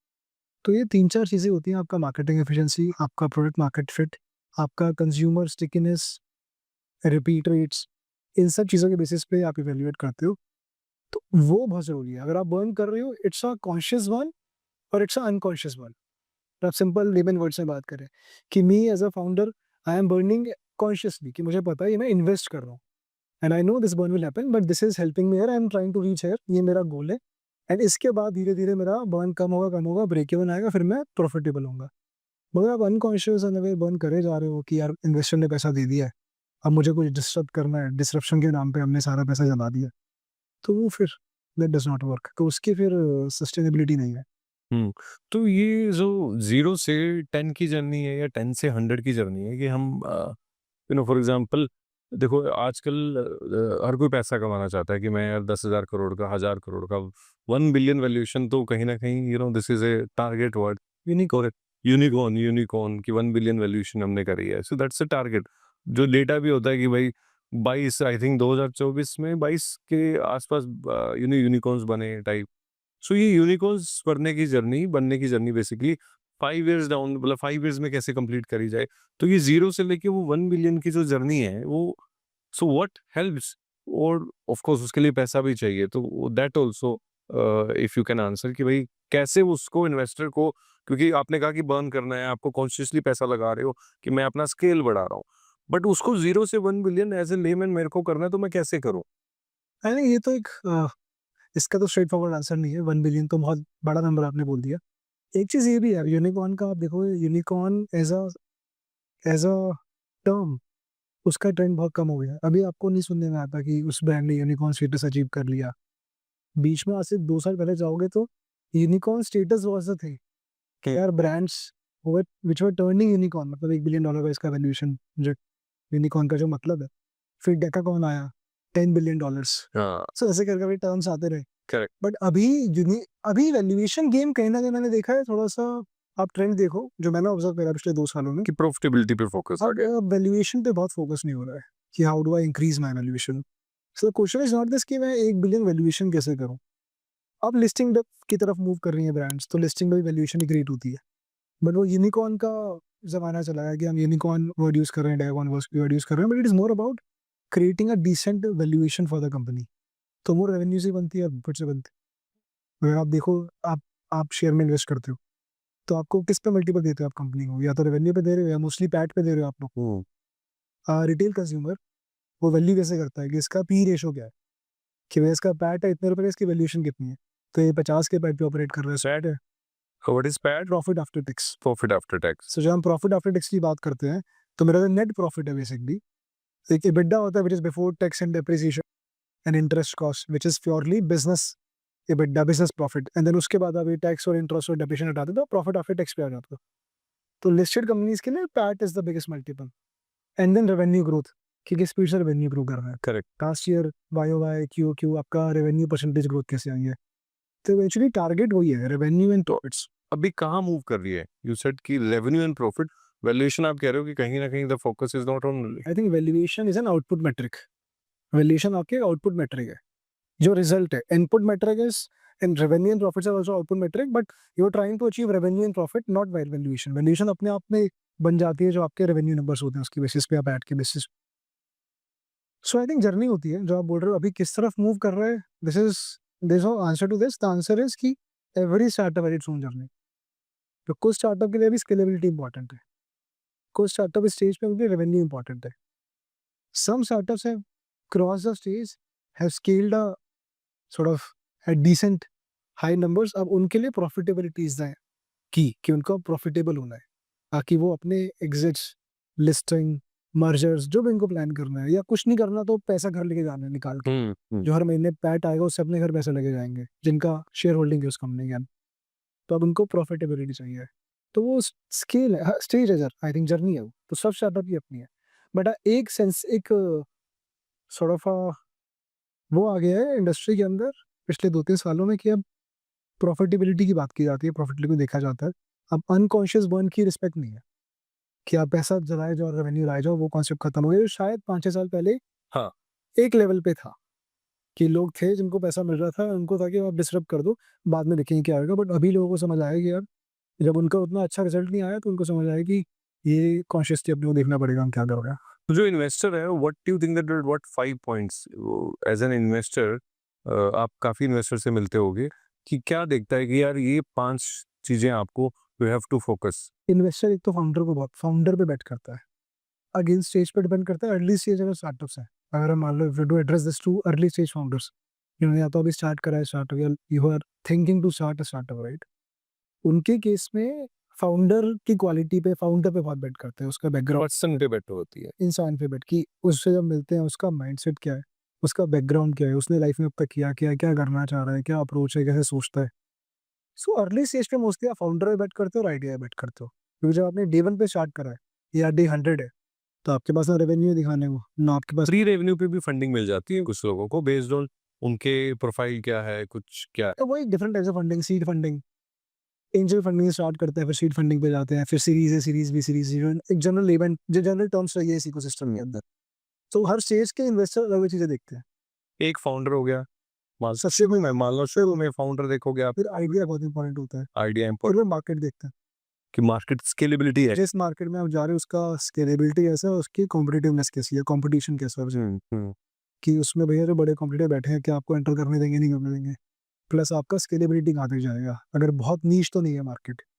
And there investors niche market में इन्वेस्ट करते हैं. But the point is generally अगर बात करें 90% केसेस में फाउंडर देखेंगे, फिर आपका आइडिया देखेंगे, फिर आपका मार्केट देखेंगे किस में आप आ रहे हैं. Fourth is they also look at your team कि आप किन लोगों के मतलब which is your core team. Core team. Founder start करते हैं 2-3-4 लोग होते हैं उसके साथ, तो कौन है. जैसे स्टेज आगे बढ़ती है एंड अगर स्टार्टअप बड़ा हो जाता है फिर नंबर्स देखते हैं. जब हम नंबर्स की बात करते हैं, for example series A round, series B round, series C round जो हम बात करते हैं, जहाँ पे आप बात कर रहे हो 500 करोड़ वैल्यूएशन की, 1000 करोड़ वैल्यूएशन की, वहाँ पर फिर नंबर्स का गेम आता है. उसमें बहुत इंपॉर्टेंट होता है आपका रेवेन्यू कैसे ग्रो करा, आपका रेवेन्यू कॉन्सेंट्रेशन क्या है, विच मीन्स कि आपका ऐसा तो नहीं 90% रेवेन्यू एक ही प्रोडक्ट से आ रहा है. The risk is high. Risk is high. तो आपका जो मिक्स है, रेवेन्यू मिक्स आपका कितना डिस्ट्रीब्यूटेड है. सो दैट्स, तो रेवेन्यू में बहुत सारे मेट्रिक्स आ जाते हैं. रेवेन्यू ग्रोथ क्या है, किस स्पीड से आप ग्रो कर रहे हो, आपका मिक्स कैसा है. फिर कस्टमर केपीआईज आते हैं बहुत सारे. रिपीट रेट कैसा है, लॉयल्टी कैसी है, एनपीएस स्कोर क्या है. एनपीएस स्कोर होता है नेट प्रमोटर स्कोर, कि कंज्यूमर का आपका रेटिंग क्या है, एवरेज रेटिंग अगर लेमन बात करें तो वो एक नंबर आता है. उसके बाद आपका आता है पूरा पीएनएल कि आपका एबिटा है मेन. तो एबिटा प्रॉफिटेबल हो या फिर पाथ टू प्रॉफिटेबिलिटी क्या है. आज अगर आप नहीं हो तो आपका पाथ क्या है, कहाँ से पैसा आएगा. पीएनएल तो वही है, 100 रुपये का रेवेन्यू, 10 रुपये का अगर लॉस है तो उसमें 30 रुपये की कॉस्ट बैठी है, 50 की मार्केटिंग बैठी है, 20 का रेंट बैठा है, अदर एक्सपेंस बैठे हैं, सैलरी बैठ. तो आपका कहाँ से क्या ऑप्टिमाइज करोगे जब आप स्केल करोगे कि ये 10 का लॉस 10 के प्रॉफिट में कन्वर्ट हो. तो वो जर्नी समझते हैं कि भैया पैसा कैसे कमाओगे, प्रॉफिट कैसे दोगे. तो बहुत सारी मेट्रिक्स होती हैं आपकी पीएनएल के अराउंड. रिपीट रेट्स क्या है, कोहर्ट्स क्या है, कंज्यूमर का बिहेवियर क्या है. कोहर्ट्स क्या होता है? कोहर्ट एक बहुत इंटरेस्टिंग मेट्रिक है जो not just D2C across startup use किया जाता है. It is more cohort in a layman language is a group of people. ये 10 लोगों का एक ग्रुप है, उसको कोहर्ट बोल दिया. It's a group. Cohort is group basically. अब कोहर्ट का मतलब ये होता है हमारी इंडस्ट्री में कि कोहर्ट, कंज्यूमर का कोहर्ट परफॉर्म कैसे कर रहा है, कि एक certain group of consumers, which for example आपने अभी जनवरी में जो आपके कंज्यूमर्स आए, जिन्होंने जनवरी में आपसे सामान लिया पहली बार के, उस कंज्यूमर का अगले 1 साल तक बिहेवियर क्या है आपके साथ, कितना रिपीट दे रहा है, आपका ऑर्डर वैल्यू बढ़ रहा है नहीं बढ़ रहा है उनसे. तो वो फोकस करके कि यार ये वाला मतलब कंपैरिजन ऑफ डिफरेंट कोहॉर्ट्स करके कि कौन सा कहाँ पे ट्रिक कर रहा है, कहाँ पे बहुत इंसाइट मिलते हैं आपको। डेटा इंटेलिजेंस बहुत बड़ा सब्जेक्ट है, जो हम भी काम करते हैं।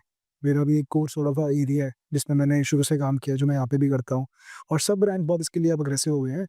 जो डेटा इंटेलिजेंस होता है कि आपको इतने सारे इंसाइट्स मिलते हैं। कोवर्ट एक मैं एग्जांपल लिया, there are so many metrics to track which give you so many insights कि भैया अब नेक्स्ट करें क्या। Fair enough. तो जो इन्वेस्टर्स हैं, सो देखो, जिसका नेटवर्क अच्छा है, जिसकी प्रोफाइल बहुत अच्छी है, उसके लिए तो क्या है, उसने इन्वेस्टर का पहले ही कोई ना कोई नेटवर्क या कोई ना कोई कनेक्टिविटी होती है। बट फॉर ए लेमैन और फॉर ए लार्जर पीपल, यार how to talk to that investor, how to हो सकता है मेरा आइडिया बहुत अच्छा है और मेरा प्रोडक्ट बहुत अच्छा है और मेरी एज ए पर्सन मेरे में कैपेबिलिटी है, बट मेरे को राइट इन्वेस्टर नहीं पता, या मेरे को कोई सुने कि मेरे को जानता ही नहीं है, मेरे को सुने, that how to create that and how to reach out to those people. बहुत सारे प्लेटफॉर्म्स हैं अब तो। Earlier it used to be a cold outreach, आपने लोगों को मेल डाला, आपने वीसीज की आईडी निकाली। बट अब तो लिंक्डइन बहुत एक्टिव है। लिंक्डइन एज अ प्लेटफॉर्म बहुत एक्टिव है। अभी आकाश, जो हमारे आकाश आनंद है, बेला विटा फाउंडर, ही has launched a startup called यूनिकॉर्न.ai। पता नहीं आपने सुना नहीं सुना है? सुना unicorn.ai। UNIKON.ai। So he said कि लिंक्डइन So जैसे he's trying कुछ to create, it's not कि he's copying LinkedIn, ऐसा नहीं। It's more about creating a platform which is for networking, जिसमें he is catering to many categories। तो उसमें it is more about monetizing your time। कि मैं मान लो CFO हूँ, या मैं, मेरे कुछ स्किल सेट्स हैं। अब आप, मेरे पास 10 लोगों के मैसेज आ गए लिंक्डइन पे कि I want to speak to you. So अब मेरे को उसको बात करने के लिए, मैं उससे अगर बात करूँगा मेरा टाइम जाएगा, मेरे को कुछ पैसा मिलेगा नहीं। तो हर तरह के लोग हैं। I want to obviously help people, but he has created a platform where in you can monetize your money. So I can, for example, I am sort of, I am there, मैंने वहाँ register किया हुआ है, I am a mentor there. तो या mentor mentee concept नहीं है, मैं वहाँ रजिस्टर्ड हूँ, तो मेरे को कोई भी रीच आउट कर सकता है। और मैंने वहाँ पे एक प्राइस सेट कर दिया है कि 1 घंटा अगर आप कॉल करोगे, हाफ एन आवर कॉल करोगे, या चैट करोगे, या वीडियो कॉल करोगे, सबके चार्जेस हैं विच आई कैन डिसाइड। तो अब होता है, लोग मेरे को रीच आउट करते हैं वहाँ पे, they send me a message, तो चैट करते हैं, या फिर मेरे को मेरा टाइम ब्लॉक करके मेरे से बात करते हैं, जिसको हम एनकैश करते हैं। सो वो एक प्लेटफॉर्म आ गया है। सो यूनिकॉर्न में बहुत सारे फाउंडर्स आ गए हैं, बिकॉज अगेन आकेश प्रकाश ने जब स्टार्ट किया तो बहुत उससे बाद काफ़ी मेहनत कर रहे हैं, बहुत अच्छे लोग वहाँ पर आ चुके हैं।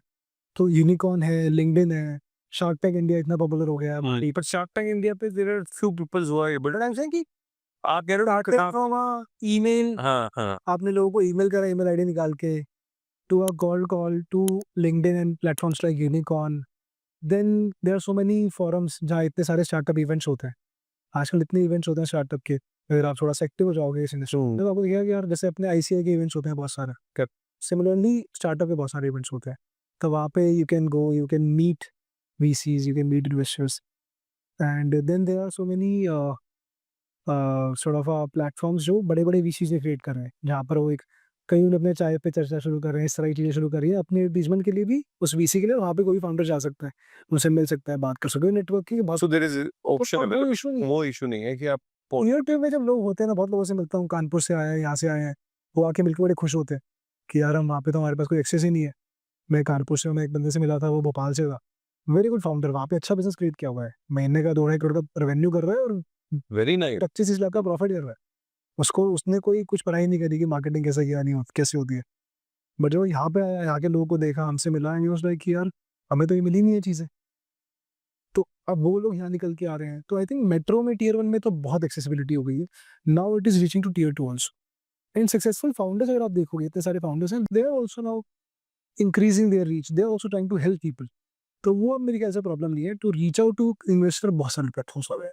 तो कुछ जो आपने ये बात करी कि आजकल बहुत अवेलेबिलिटी है मार्केट में, कि तो इन्वेस्टर के स्टार्टअप्स के काफ़ी इवेंट्स होते हैं या online there are lots of available, but कहीं ना कहीं डोंट यू थिंक कि जैसे आपने बोला कि टियर 2 टियर 3 सिटीज से कुछ लोग आपको अप्रोच करते हैं and there is a lot of availability in metro cities, but what about tier 2 tier 3 and in fact tier 4 जो विलेजेस हैं, उनके पास ये नॉलेज या ये कि यार इन्वेस्टर्स कहाँ पड़ा है, कैसे देखूं, वो गैप है अभी, और उसको कैसे मिटिगेट करा जाए?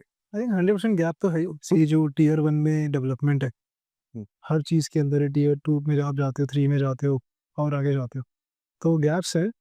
वो fulfil I think it is taking its own natural time, उसके हिसाब से वो फुलफ़िल हो रहे हैं, मेरे हिसाब से। अब आप देखते हो शार्क टैंक इंडिया पे एक एपिसोड आता है जहाँ पे कोई असम की एक लेडी आती है, वो एपिसोड वायरल हो जाता है और वो अपनी कहानी बताती है, अपनी जर्नी बताती है। हुँ। सो थोड़ा-सा उसको भी सॉर्ट ऑफ हाइलाइट किया जाता है।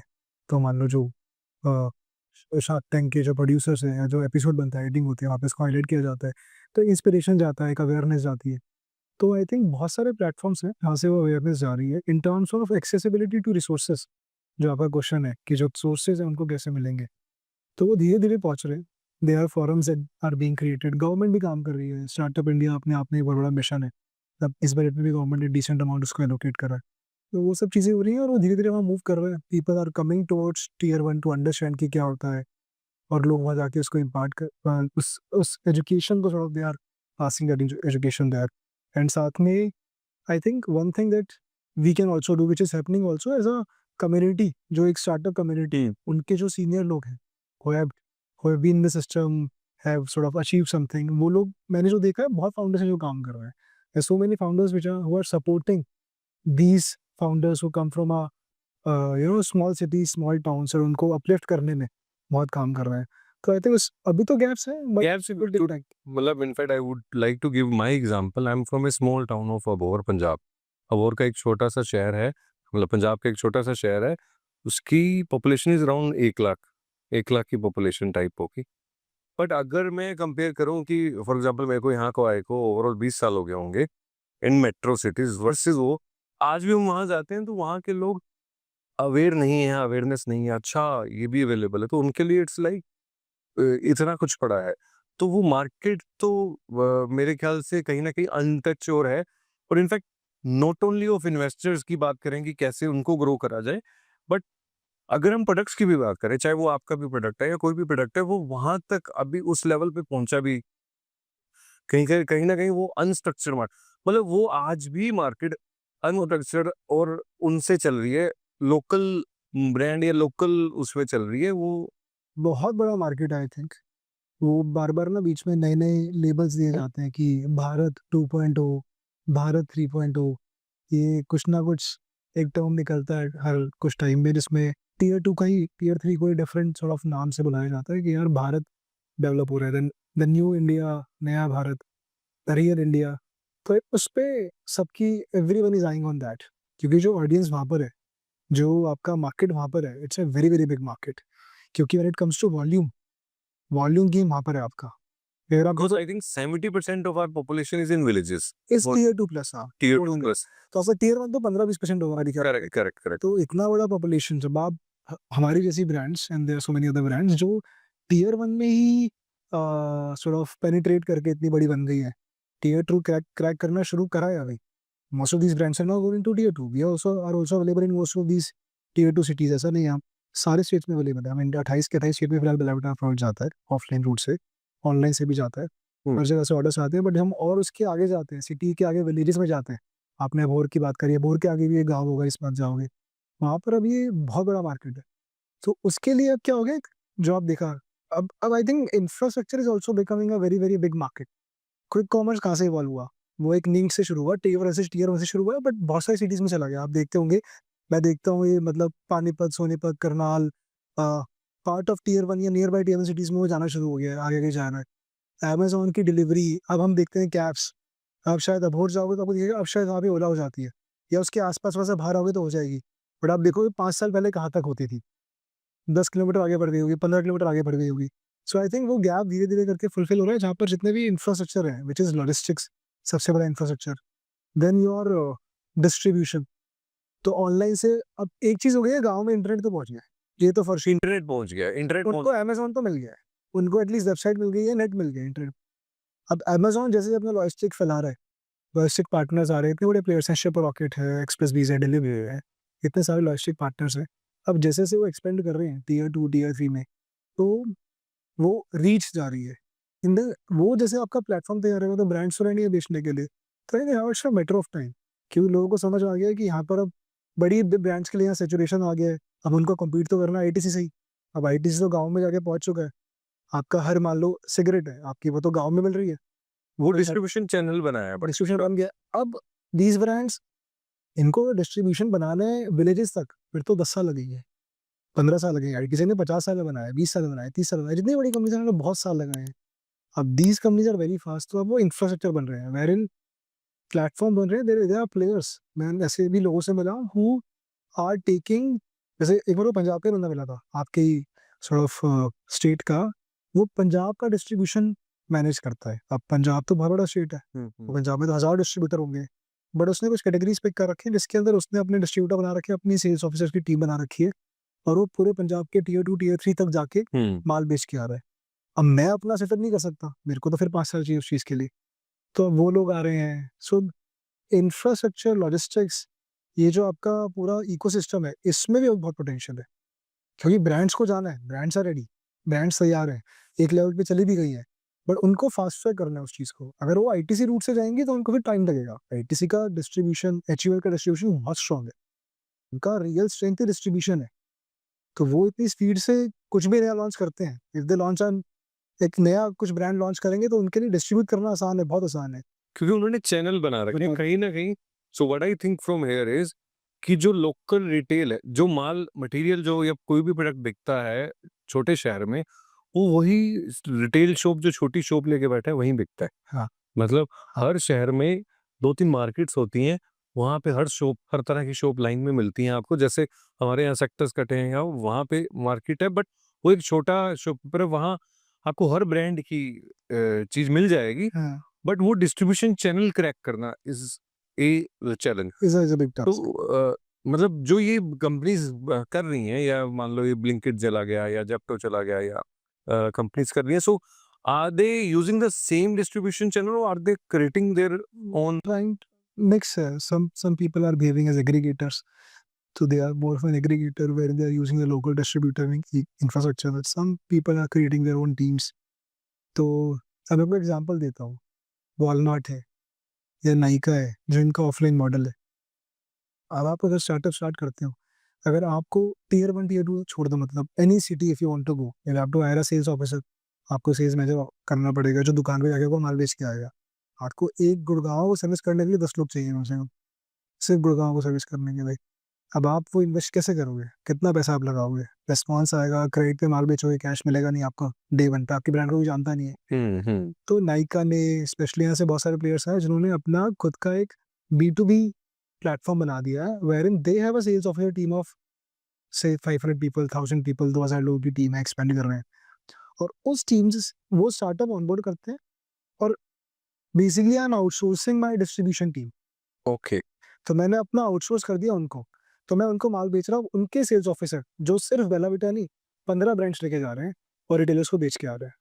तो जो इतनी बड़ी-बड़ी ब्रांड्स हैं पुरानी, उन्होंने जो डिस्ट्रीब्यूशन पूरा चैनल बना रखा है, उसको सॉर्ट ऑफ रेप्लिकेट कर रहे हैं, फास्ट ट्रैक कर रहे हैं। Very nice. So it's actually a good business idea, because कहीं ना कहीं उस लेवल तक पहुंचने के लिए, टियर 2, 3, 4 विलेजेस तक पहुंचने के लिए, एक ब्रांड के लिए तो पॉसिबल नहीं है। कर मतलब यू आर नॉट एचयूएल। अगर उन्होंने टाइम लगाया, जो आपने बोला कि they have taken 50 years to reach at that level, तो या तो आप उसी चैनल को यूज करो, बट करेक्ट। कहीं ना कहीं उस चैनल में जो मेरा एक्सपीरियंस कह रहा है, there is a lot of 3-4 channel होते हैं। वन इज वो सीएफ जो होता है, सीधे बोलते हैं। हाँ, जो मेन पर्सन होता है जिसके पास पूरा स्टॉक आता है, फिर आपके होल अनदर डिस्ट्रीब्यूटर होता है, डिस्ट्रिक्ट डिस्ट्रीब्यूटर होता है, फिर आपके जाके रिटेल मतलब सिटी डिस्ट्रीब्यूटर होगा, फिर उसके बाद जाके कहीं ना कहीं रिटेलर। तो कंपनी से लेके यहाँ तक 5 लोग हैं, फॉर एग्जांपल 5 चेन है, तो कहीं ना कहीं वो प्रॉफिट डिस्ट्रीब्यूट हो जाता है। सो इस सेगमेंट को, for example what I know is कि भाई रिटेलर को आप 25% प्रोडक्ट का देते हो, क्योंकि रिटेल को तो इतना सा उसका इन्वेंट्री होगा तो इतना है, बाकी लोगों को भी जा रहा है, तो कहीं ना कहीं इस डिस्ट्रीब्यूशन चैनल में 40-50% तो आपका चलो। इस चैनल में चला जाता है। तो the one way which you said is कि यू क्रिएट साइमल्टेनियसली कंपनी जिसको आउटसोर्स कर दिया, but is there any way to break this 40% और 50% ऑफ वो आप, वो नई ब्रांड्स नहीं कर सकती, नए ब्रांड्स नहीं और वो पुरानी ब्रांड डिस्टर्ब नहीं करते। आपके अगर बीच में एजेंट्स हैं, आपके बीच में अगर होलसेलर है, आपका बीच में डिस्ट्रीब्यूटर है, आपका स्टॉकिस्ट है, तो नई पुरानी ब्रांड्स भी, उनको पता है कि हमारा बिज़नेस यहाँ से आ रहा है, तो वो कभी भी उसको, उसके कोर को कभी डिस्टर्ब नहीं करेंगी। ऑब्वियसली आप स्केल करते हो तो आप अपनी कॉस्ट ऑप्टिमाइज़ करते हो, कि आपको रिटेलर को 25 दे रहे थे, अब आप 20 दे रहे हो, क्योंकि आपका माल खुद बिक रहा है। नाम से बिक रहा है, ब्रांड से बिक रहा पता है बिकना है मेरा बिकना है। जैसे कि फॉर एग्जांपल बिस्लेरी में मार्जिन वर्सेस लोकल वाटर के मार्जिन में बहुत फर्क होगा। है। लोकल ज़्यादा देगा आपको, बिस्लेरी कम देगा, बट बिस्लेरी अपने आप उठेगा, बस तो बेचना नहीं है। करेक्ट। बिस्लेरी वाला डिस्ट्रीब्यूटर आपको कैश में बेचेगा, लोकल वाला आपको क्रेडिट पे बेचेगा, तो वो आपको बेनिफिट्स मिलने शुरू होते हैं। डिसरप्शन करना is not a good approach, जो आज तक किसी ने करा भी नहीं है। दीज़ कंपनीज़, जैसे आपको बताया Nykaa, these companies are disrupting wherein they are creating a parallel channel. तो वो डायरेक्टली रिटेलर को नाइका बेच के आया है, बीच में सुपर स्टॉकिस्ट नहीं है, बीच में distributor, it's an add on business for them. उनसे add on business for them. Competition है। रिटेलर को माल खरीदना है। एक है कि उसने डिस्ट्रीब्यूटर से माल लिया, एक है उसने कि भैया नाइका के बंदे से माल ले लिया। अब वहाँ पे फिर वही आ गया, जो ऑनलाइन में प्राइसिंग गेम चल रहा है वो ऑफलाइन में पहुँच गए। अब नाइका कह रहा है मुझे इसको डिसरप्ट करना है, या वॉलमार्ट कह रहा है मुझे इसको डिसरप्ट करना है, मेट्रो कह रहा है मुझे इसको डिसरप्ट करना है, तो वो और डिस्काउंट पास कर रहे हैं। तो Metro cash and carry business है, वॉलमार्ट का बिजनेस है, ये तो बिजनेस है ना कि retailer can go and buy in bulk. अब they are giving better rates in distributor because they are funding, because they are तो फिर उस प्रोडक्ट का माल बेसिकली पर उस चैनल में नहीं बिकेगा, क्योंकि कहीं ना उस चैनल के थ्रू नहीं, they will लेकिन दुकान against- पे पहुँच गया। दुकान पे पहुंच गया थ्रू। कोई ब्रांड को दुकान में माल बेचना है, वो तो डिस्ट्रीब्यूशन चैनल है। कंज्यूमर को माल रिटेलर के थ्रू भेजेगा। तो अब रिटेलर के पास ऑप्शन आ गए कि मैं इससे खरीदूँ या इससे खरीदूँ। तो वहाँ पे तो प्राइसिंग गेम आ गया, जो ऑनलाइन वर्सेस ऑफलाइन का था। ऑफलाइन में भी प्राइसिंग गेम है। ये होलसेलर दे रहा है 50% मार्जिन पे, डिस्ट्रीब्यूटर दे रहा है 40 पे, फिर आपका ये B2B Nykaa, Walmart, cash and carry आ गए, ये 60 पे दे रहे हैं, क्योंकि वो स्केल पे ऑपरेट कर रहे हैं। उनका एक सेल्स ऑफिसर जाके 50 ब्रांड बेच रहा है, वर्सेस। एचयूएल का एक बार जाके अपनी 3 ब्रांड बेच रहा है। हाँ। तो बहुत कंपटीशन है, इतना ज़्यादा। अब इसीलिए it is very important also, इसलिए कह रहा हूँ हर जगह पोटेंशियल है। Tier 1, tier 2, tier 3, marketing side आ जाओ तो ब्रांड में पोटेंशियल है, प्रोडक्ट साइड आ जाओ तो इनोवेशन में पोटेंशियल है। अगर डिस्ट्रीब्यूशन में जाओगे तो अगेन डिलीवरी में आ गया, ज़ेप्टो वाला कॉन्सेप्ट आ गया, ब्लिंकिट का कॉन्सेप्ट आ गया, जो मैंने आपको नाइका का बताया वो एक कॉन्सेप्ट आ गया। इतने कॉन्सेप्ट हैं कि कंज्यूमर ब्रांड्स में स्पेशली, बिकॉज़ मैं उसके बारे में ज़्यादा जानता हूँ, इतना कुछ है करने को कि wherever you go there is a potential, there is something to disrupt. तो वो बहुत फास्ट ग्रो कर रहा है। That's why ITC, HUL, these companies are also now losing shares, and that's why they are also very aggressive in acquiring companies, if you see. आप कितना सुनते हो कि अब विप्रो कंज्यूमर केयर, जो कंज्यूमर इनका सेगमेंट है, वो कितना एक्विजिशन कर रहा है, आईटीसी कितना एक्विजिशन कर रहा है, रिलायंस कितना एक्विजिशन कर रहा है। बिकॉज़ उनको पता है कि हम इस स्पीड से काम नहीं करेंगे, हमें ये लोग चाहिए। उनके पास पैसा बहुत है, डिस्ट्रीब्यूशन बहुत स्ट्रॉन्ग है, एक्सपर्टीज़ बहुत है, सो दे आर एक्वायरिंग। तो अभी वो कंसोलिडेशन बहुत बड़ा सब्जेक्ट होता है, जो हम पढ़ते हैं ना, कंसोल करना। वो तो मार्केट कहीं ना कहीं अल्टीमेट जाके कंसोल होती है जब there are players, you know, ultimately. चलता रहेगा, कुछ ना कुछ नया होता रहे। इनफैक्ट ये एक्विजिशन की आपने बात करी, कहीं ना कहीं बीइंग ए स्टार्टअप आपका फाउंडर का पैसे मेरे ख्याल से किस तरह से बनते हैं? या तो उसने एक्विजिशन हो गई and you know he selling his take, और या अल्टीमेटली आप आईपीओ में। हाँ, there are multiple ways of exit. First is as you said, जिसको सेकेंडरी बोलते हैं स्टार्टअप लैंग्वेज में, कि आपने अपना शेयर बेच दिया किसी इन्वेस्टर को, आपने कैश ले लिया, मतलब पैसा ले लिया, पैसे ले एग्जिट करनी, दैट्स फर्स्ट। सेकंड इज वही कंपनी सेलिंग आ गई, कि एज अ ग्रुप आपने पूरा का पूरा अपना कंपनी सेल कर दिया किसी बड़े ग्रुप को। फॉर एग्जांपल रिलायंस ने रिसेंटली कोई कंपनी एक्वायर करी, तो फाउंडर्स ने पूरी कंपनी उनको बेच दी, अपना शेयर भी बेच दिया, इन्वेस्टर्स का भी बेच दिया पूरा, एंड वहाँ पर आपका एक्विजिशन हो गया। Third is IPO, public market. तो मेजर तरीके ये होते हैं पैसा बनाने के, फाउंडर के लिए भी, इन्वेस्टर्स के लिए। सो अगर इस ओवरऑल इसको हम कंक्लूड करें, तो हमने जैसे बात करी कि स्टार्टअप के आपने इन्वेस्टर के लिए, कि इन्वेस्टर को 5 चीज़ें, ये फाउंडर देखना है, उसको प्रोडक्ट देखना है, या स्केलेबिलिटी देखनी है, और being a startup, being a individual, मेरे को बिजनेस करना है एंड मेरे को क्रिएट करना है, तो मैं 5 चीज़ें क्या देखूं कि यार ये 5 चीज़ें तो ऐसी हैं जो I should focus. What is your feedback और learning in that? See, if you want to start a startup, और आप ये पूछ रहे हैं कि फाउंडर को क्या चीज़ देखनी चाहिए बिफोर स्टार्टिंग अ स्टार्टअप, तो इस सवाल का बहुत ही, it is a very person specific, individual specific sort of a सवाल है, कि फर्स्ट ऑफ ऑल उसको करना क्या है। आई think first thing starts from a very very core of this thing is कि आपको लाइफ में करना क्या है, because again startup is also not for everyone, business is also not for. देखो, इसका आंसर टू टेल यू, 90% जो लोग हैं, लेमैन है, वो ये कहेगा यार अल्टीमेटली तो मेरे को पैसा बनाना है। This is one thing which I want to do, grow करना है, पैसा बनाना है। उसमें स्टार्टअप भी कर सकते हो, नौकरी भी कर सकते हो, हाँ। सर्विस भी कर सकते हो, कंसल्टिंग भी कर सकते हो, बहुत चीज़ें कर सकते हो। बट अगर आप स्पेसिफिक बात करते हो कि मुझे कोई बिजनेस स्टार्ट करना है, तो I think first thing we should any founder if he starts, उसको देखना चाहिए उसका स्किल सेट क्या है, उसके कॉम्प्लीमेंटिंग चीज़ क्या है, कि भैया ये मेरा स्किल सेट है, उससे रिलेटेड मैं क्या स्टार्टअप कर रहा हूँ, कि मुझे कोई ब्रांड स्टार्ट करनी है, तो क्या मैं उस प्रोडक्ट को समझता हूँ? अगर इट इज़ ओके वो नहीं समझता, तो क्या मार्केटिंग उसको आता है? या क्या चीज़ उसको इंटरेस्ट है? So skill set, then interest, then again market, कि क्या बड़ा बन सकता है? कहाँ मार्केट का साइज़ बड़ा है? Then fourth is also trend, कि ग्लोबल ट्रेंड क्या चल रहा है? कि कहाँ पर अभी एक्सेप्टेंस आ रही है? And fifth is obviously then the very, very important is finances, कि आपके फाइनेंस क्या है? कि भैया आपने अगर मान लो बिल्डर का काम शुरू करना है, तो आपको पैसा मोटा चाहिए। आपको अगर कंसल्टिंग स्टार्ट करनी है, तो आपको पैसा बहुत कम चाहिए। आपको एक ब्रांड स्टार्ट करनी है, तो कितना पैसा चाहिए? तो आपका जो बिज़नेस मॉडल है, एसेट लाइट है, एसेट हेवी है। तो आई थिंक 4-5 चीज़ें वही हैं कि आपका स्किल सेट क्या है? आपका इंटरेस्ट क्या है? तो आपको आता क्या है एक तो? अगर नहीं आता है, आप फ्रेशर हो, तो आपका इंटरेस्ट किस चीज़ में है? थर्ड इज़ आपका सॉर्ट ऑफ फाइनेंसेस कैसे हैं, कि आपको कैसे आप फाइनेंस अरेंज करोगे, और आपको पैसा कहाँ से लाओगे, मतलब what is your market size क्या होने वाला है आपका, उस मार्केट में कॉम्पिटिशन क्या होने वाला है।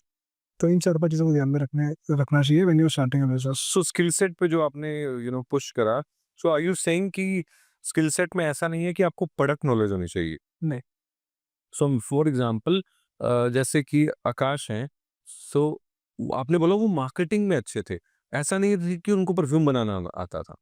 हाँ, he was a marketing genius and so then he found the right people for making perfumes. So आपको अपना स्किल सेट पकड़ना पड़ेगा एंड आपको फिर कॉम्प्लीमेंट्री लोग ढूँढने पड़ेंगे। अगर आप प्रोडक्ट जीनियस हो, आपको प्रोडक्ट की बहुत तगड़ी नॉलेज है, भई आपको जूता लॉन्च करना है, आपको समझ आता है जूता कैसे बनता है, सोल क्या होता है, कहाँ से माल मँगाना है, कहाँ से इसका बनवाना है, कहाँ पे इसकी मार्केट है। लेकिन आपको आपका प्रोडक्ट आता है, मार्केटिंग नहीं आती, तो आपको फिर एक मार्केटिंग का बंदा चाहिए। So it is more about एक वो लीडरशिप जो होता है आपको ना, कि आपको कैसे लोग आप जोड़ पाओगे, कितने लोग आप जोड़ पाओगे, आपको क्या आता है एंड देन उसके कॉम्प्लीमेंट करते आपको लोग चाहिए। तो creating a good team, so basically team अच्छी टीम होगी तो अच्छा ग्रो करोगे। जैसे कि आप आकाश के पास आपके जैसे अच्छे टीम है, तो everybody is growing. Correct. Leadership is a big subject. So leadership, because आपने ये बात करी, तो I would like to ask this one more question on this leadership, कि as a founder, because team is very important, we have discuss in the complete podcast कि भाई team team team की बात कर रहे हैं। तो एज ए फाउंडर मेरे को क्या ध्यान देना चाहिए कि यार ये टीम का रिटेन करना और उसका ध्यान रखना, क्या ऐसी मेरे को ध्यान रखना चाहिए कि यार ये मेरी टीम है, तो मेरे को ये भी इनका भी ध्यान रखना चाहिए? आई थिंक 2 ही चीज़ें होती हैं, फाइनेंशियल नीड्स और इमोशनल नीड्स। आपकी टीम की फाइनेंशियल एस्पिरेशन आप क्या सेट कर रहे हो? Are you living up to that? जो आजकल ये चल भी रहा है ना, कि भैया इतना हर वीक 16 घंटे का, 14 घंटे का वीक में हम दिन में काम करना चाहिए, 20 घंटे करना चाहिए, जो एक चलता रहता है आजकल एक theory. People have different arguments for that. I think इसमें सबसे बड़ा चीज़ होता है कि आपके जो, अगर आप सामने वाले बंदे से ये तक एक्सपेक्ट कर रहे हो कि वो अपनी कंपनी समझ के काम करे, बट उसके लिए what is his sort of, उसका स्किन इन द गेम है कि नहीं है? उसका क्या पैसा बनने वाला है? उसका फाइनेंशियल एस्पिरेशन क्या आप पूरा कर पा रहे हो? तो first thing is very important, because इंसान काम पैसे के लिए करता है correct, correct. Primarily. Second is emotional need, which is more of how good he feels when he is working in that company, कि क्या आप उसको वो एनवायरनमेंट दे रहे हो कि वो खुश है, उसको ग्रोथ फील हो रही है लाइफ के अंदर कि मैं कुछ ग्रो कर रहा हूँ। ऑल्सो क्या वो उस पोज़ीशन के लिए ठीक है? क्या उसको वो चीज़ करनी है लाइफ में? सो आई थिंक दोनों चीज़ें बहुत इंपॉर्टेंट है। मैचिंग ऑफ आप बोथ साइड। फाइनेंशियल एस्पिरेशन उसकी, और आप उसका जो इमोशनल रिक्वायरमेंट्स हैं, या एक कल्चरल रिक्वायरमेंट्स उसकी है, उसको आप कितना कर पाते हो, वो आपको दोनों चीज़ ध्यान रखनी पड़ती है, तभी आप टीम बना पाते हो और उसको रिटेन कर पाते हो। तो ये ईसोप्स का बहुत ट्रेंड है, so normally what we hear from all across, कि भाई आप जो फाउंडिंग मेंबर होते हैं या बाद में भी आते हो, तो यू गेट ईसोप्स। उसका कितना रेलिवेंस है from both sides, founder side और जो बंदा आ रहा है उसकी साइड भी, कि उसको भी क्या उसको अल्टीमेटली मिलता है या नहीं मिलता? I think ESOP is again a share. तो आपने अपना हिस्सा दे दिया। तो जैसे पहले बिज़नेस क्या करते थे कि भैया इसका 10 पैसे का हिस्सा डाल दिया, इसका 5 पैसे का हिस्सा डाल दिया। तो आप जब एक हिस्सा उसको देते हो ईसॉप की फॉर्म में, which is more of a share eventually, तो आपने उस बंदे को again, now he has skin in the game. अब उसको पता है कि हाँ, अगर कंपनी बन गई। का अगर इतना बड़ा वैल्यूएशन आए तो मेरा भी पैसा बनेगा। जब आप उसको डायरेक्टली कोरिलेट कर रहे हो, ईसॉप तो एक प्लेटफ़ॉर्म है, ईसॉप तो एक मोड है, सॉर्ट मोड। ऑफ। आपने उसको मोड दे दिया कि यार ये चीज़ है, आपको ये दे दिया। अब अगर आप मेरे साथ 2 साल, 3 साल रहे और इतना आपने अचीव करा चीज़, हम सबने मिलके इतना अचीव करा, तो हम सबका इतना-इतना पैसा मिलेगा।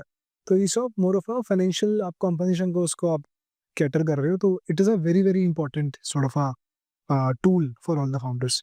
क्योंकि जब बाकी लोग भी आते हैं, they are also equally capable, they are also decently capable, तो वो भी they can also start their company, वो अपना फाउंड खुद अपना एक फाउंडर बन सकते हैं।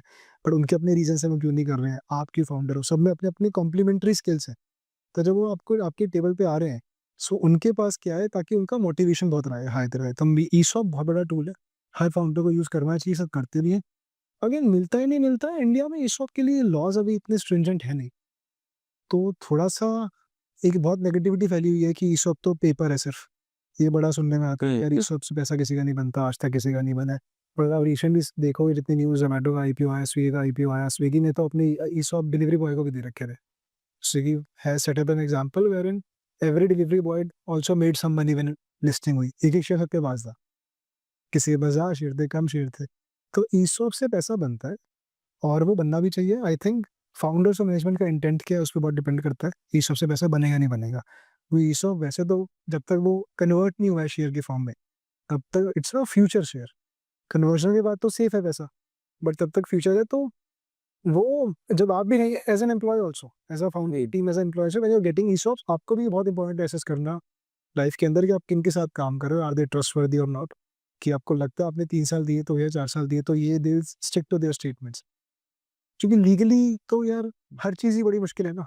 अगर हर चीज़ लीगली जाएगी इवेंचुअली, चाहे वो ईस हो, चाहे शेयर हो, चाहे कोई भी चीज़ हो, तो लीगली तो फिर एंड नहीं है उसका। बट इसमें कहीं न कहीं सक्सेस रेट, अब मैंने बेट लगाई, ईसॉप मिला तो कहीं न कहीं रिस्क लेवल मेरा भी एज़ एन एम्प्लॉयी, अगर मैं एम्प्लॉयी हूँ, तो वो बेट है कि वो 5 साल में सक्सेस करती है या करती भी है या नहीं, Yeah, या 10 साल में सक्सेस करती है। correct. तो कहीं न कहीं उसको जितनी देर तक वो सक्सेस नहीं करती, साथ तो रहना पड़ेगा। I can't you know based on that I can't switch my job, कि मैं जो नौकरी नहीं चेंज कर सकता, नहीं तो मेरे वो खत्म हो जाएँगे। Correct. Correct? Am I saying right कि अगर मैं 4 साल बाद छोड़ दिया। डिपेंड करता है, ईसॉप की पॉलिसी होती है, आपका वेस्टिंग कितना है।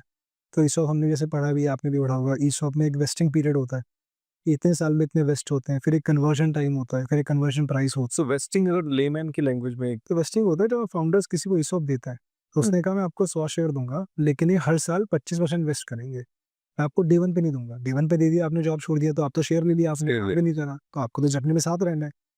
तो उसके लिए उसकी एक कंडीशन हो जाती है कि 100 में से हर साल 25 शेयर तो आप। रिटेंशन बेस पे जितना रुकोगे उतना आपको ऐड ऑन होता जाएगा। But for example after 4 years मेरे पास उसने कहा था 100 शेयर है, 25-25-25 4 साल में मिलेंगे।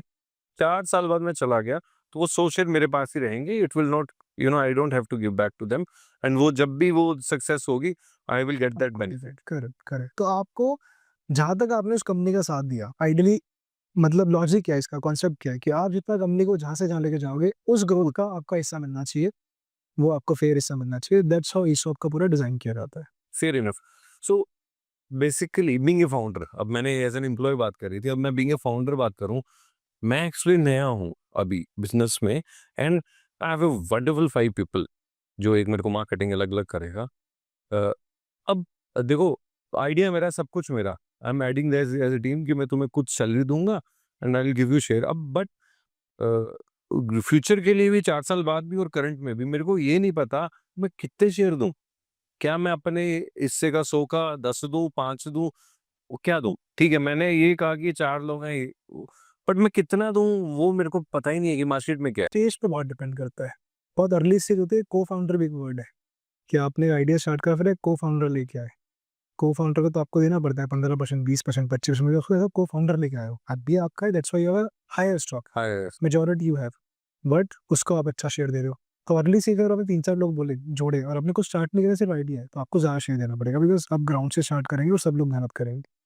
जनरली क्या होता है, ईसॉप पूल होता है 8 से 10%, 5 से 10% का पूल होता है कंपनी में ईसॉप का। 5 से 10% का इसमें आप अपने सारे एम्प्लॉइज़ को बाँटते हो।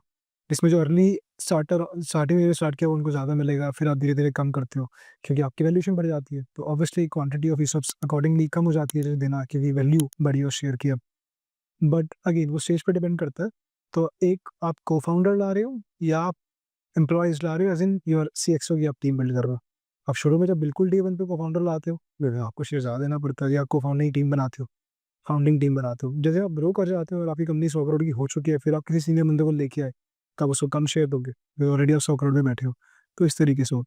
सो एवरी ईयर आपको कहीं न कहीं ऐड करने पड़ेंगे, बिकॉज़ टीम तो आप ऐड कर रहे हो कहीं ना कहीं, और जो ये वैल्यूएशन है तो ऑफ कोर्स उसका भी फर्क पड़ेगा ना। अगर मैं डे 1 पे जब स्टार्ट कर रहा हूँ तो मेरी वैल्यूएशन से 10 करोड़ की है, और फॉर एग्जांपल 2 साल बाद वो 10 100 हो गया, तो कहीं ना कहीं 10 करोड़ वाले को शेयर ज्यादा मिले होंगे मतलब वैल्यू वाइज तो, और 100 करोड़ को अगर वही ना जर्नी है। आप उस बंदे ने 10 से 100 की जर्नी में हेल्प करा 10 की जो हिस्सा, तो उसको उसका पैसा मिलना चाहिए। जो 100 पे आए उसको पुराना पैसा क्यों मिले, उसको 100 के बाद का पैसा मिलना चाहिए। तो it's a fair maths. So I think it's a good tool every founder should use. It's a good motivation thing for employee also. उसको लगता है कि मेरी अपनी कंपनी है, उसे उससे कंट्रीब्यूट करता है, और उसको भी एक मौका मिलता है जब अब कंपनी बड़ी हो रही है तो उसमें कुछ अपना हिस्सा कमा लेगा। तो I think it's a very good thing. Fair enough. Thank you so much Kushal, मतलब बहुत अच्छा लगा। सो वी रियली मेरी खुद की knowledge is in proper startup world घुस के पता लगा कि आज ऐसा लग रहा था कि मैं अच्छे से समझ रहा हूँ, घुस रहा हूँ। तो it was really wonderful talking to you as always. तो thank you so much again for coming to our podcast. Thank you so much. Thank you so much for having me here also. Good to have this conversation with Asha conversation हुआ है। It's always great आपको जो भी आता है how much you can pass on through your channel and platform। जितना लोग, जितने नए founders हैं, नए employees हैं, उनको जितना कुछ knowledge share कर सकते हैं, I think it's a great thing। या the agenda is this only that जो हम या एक्सपर्ट्स ने, आप जैसे एक्सपर्ट्स ने जो 15-20 सालों में लर्न करा है या जर्नी देखी है, वो नॉर्मल सब ऑडियंस के पास एट लार्ज पहुंच पाए। Done। Thank you। Okay, thank you so much.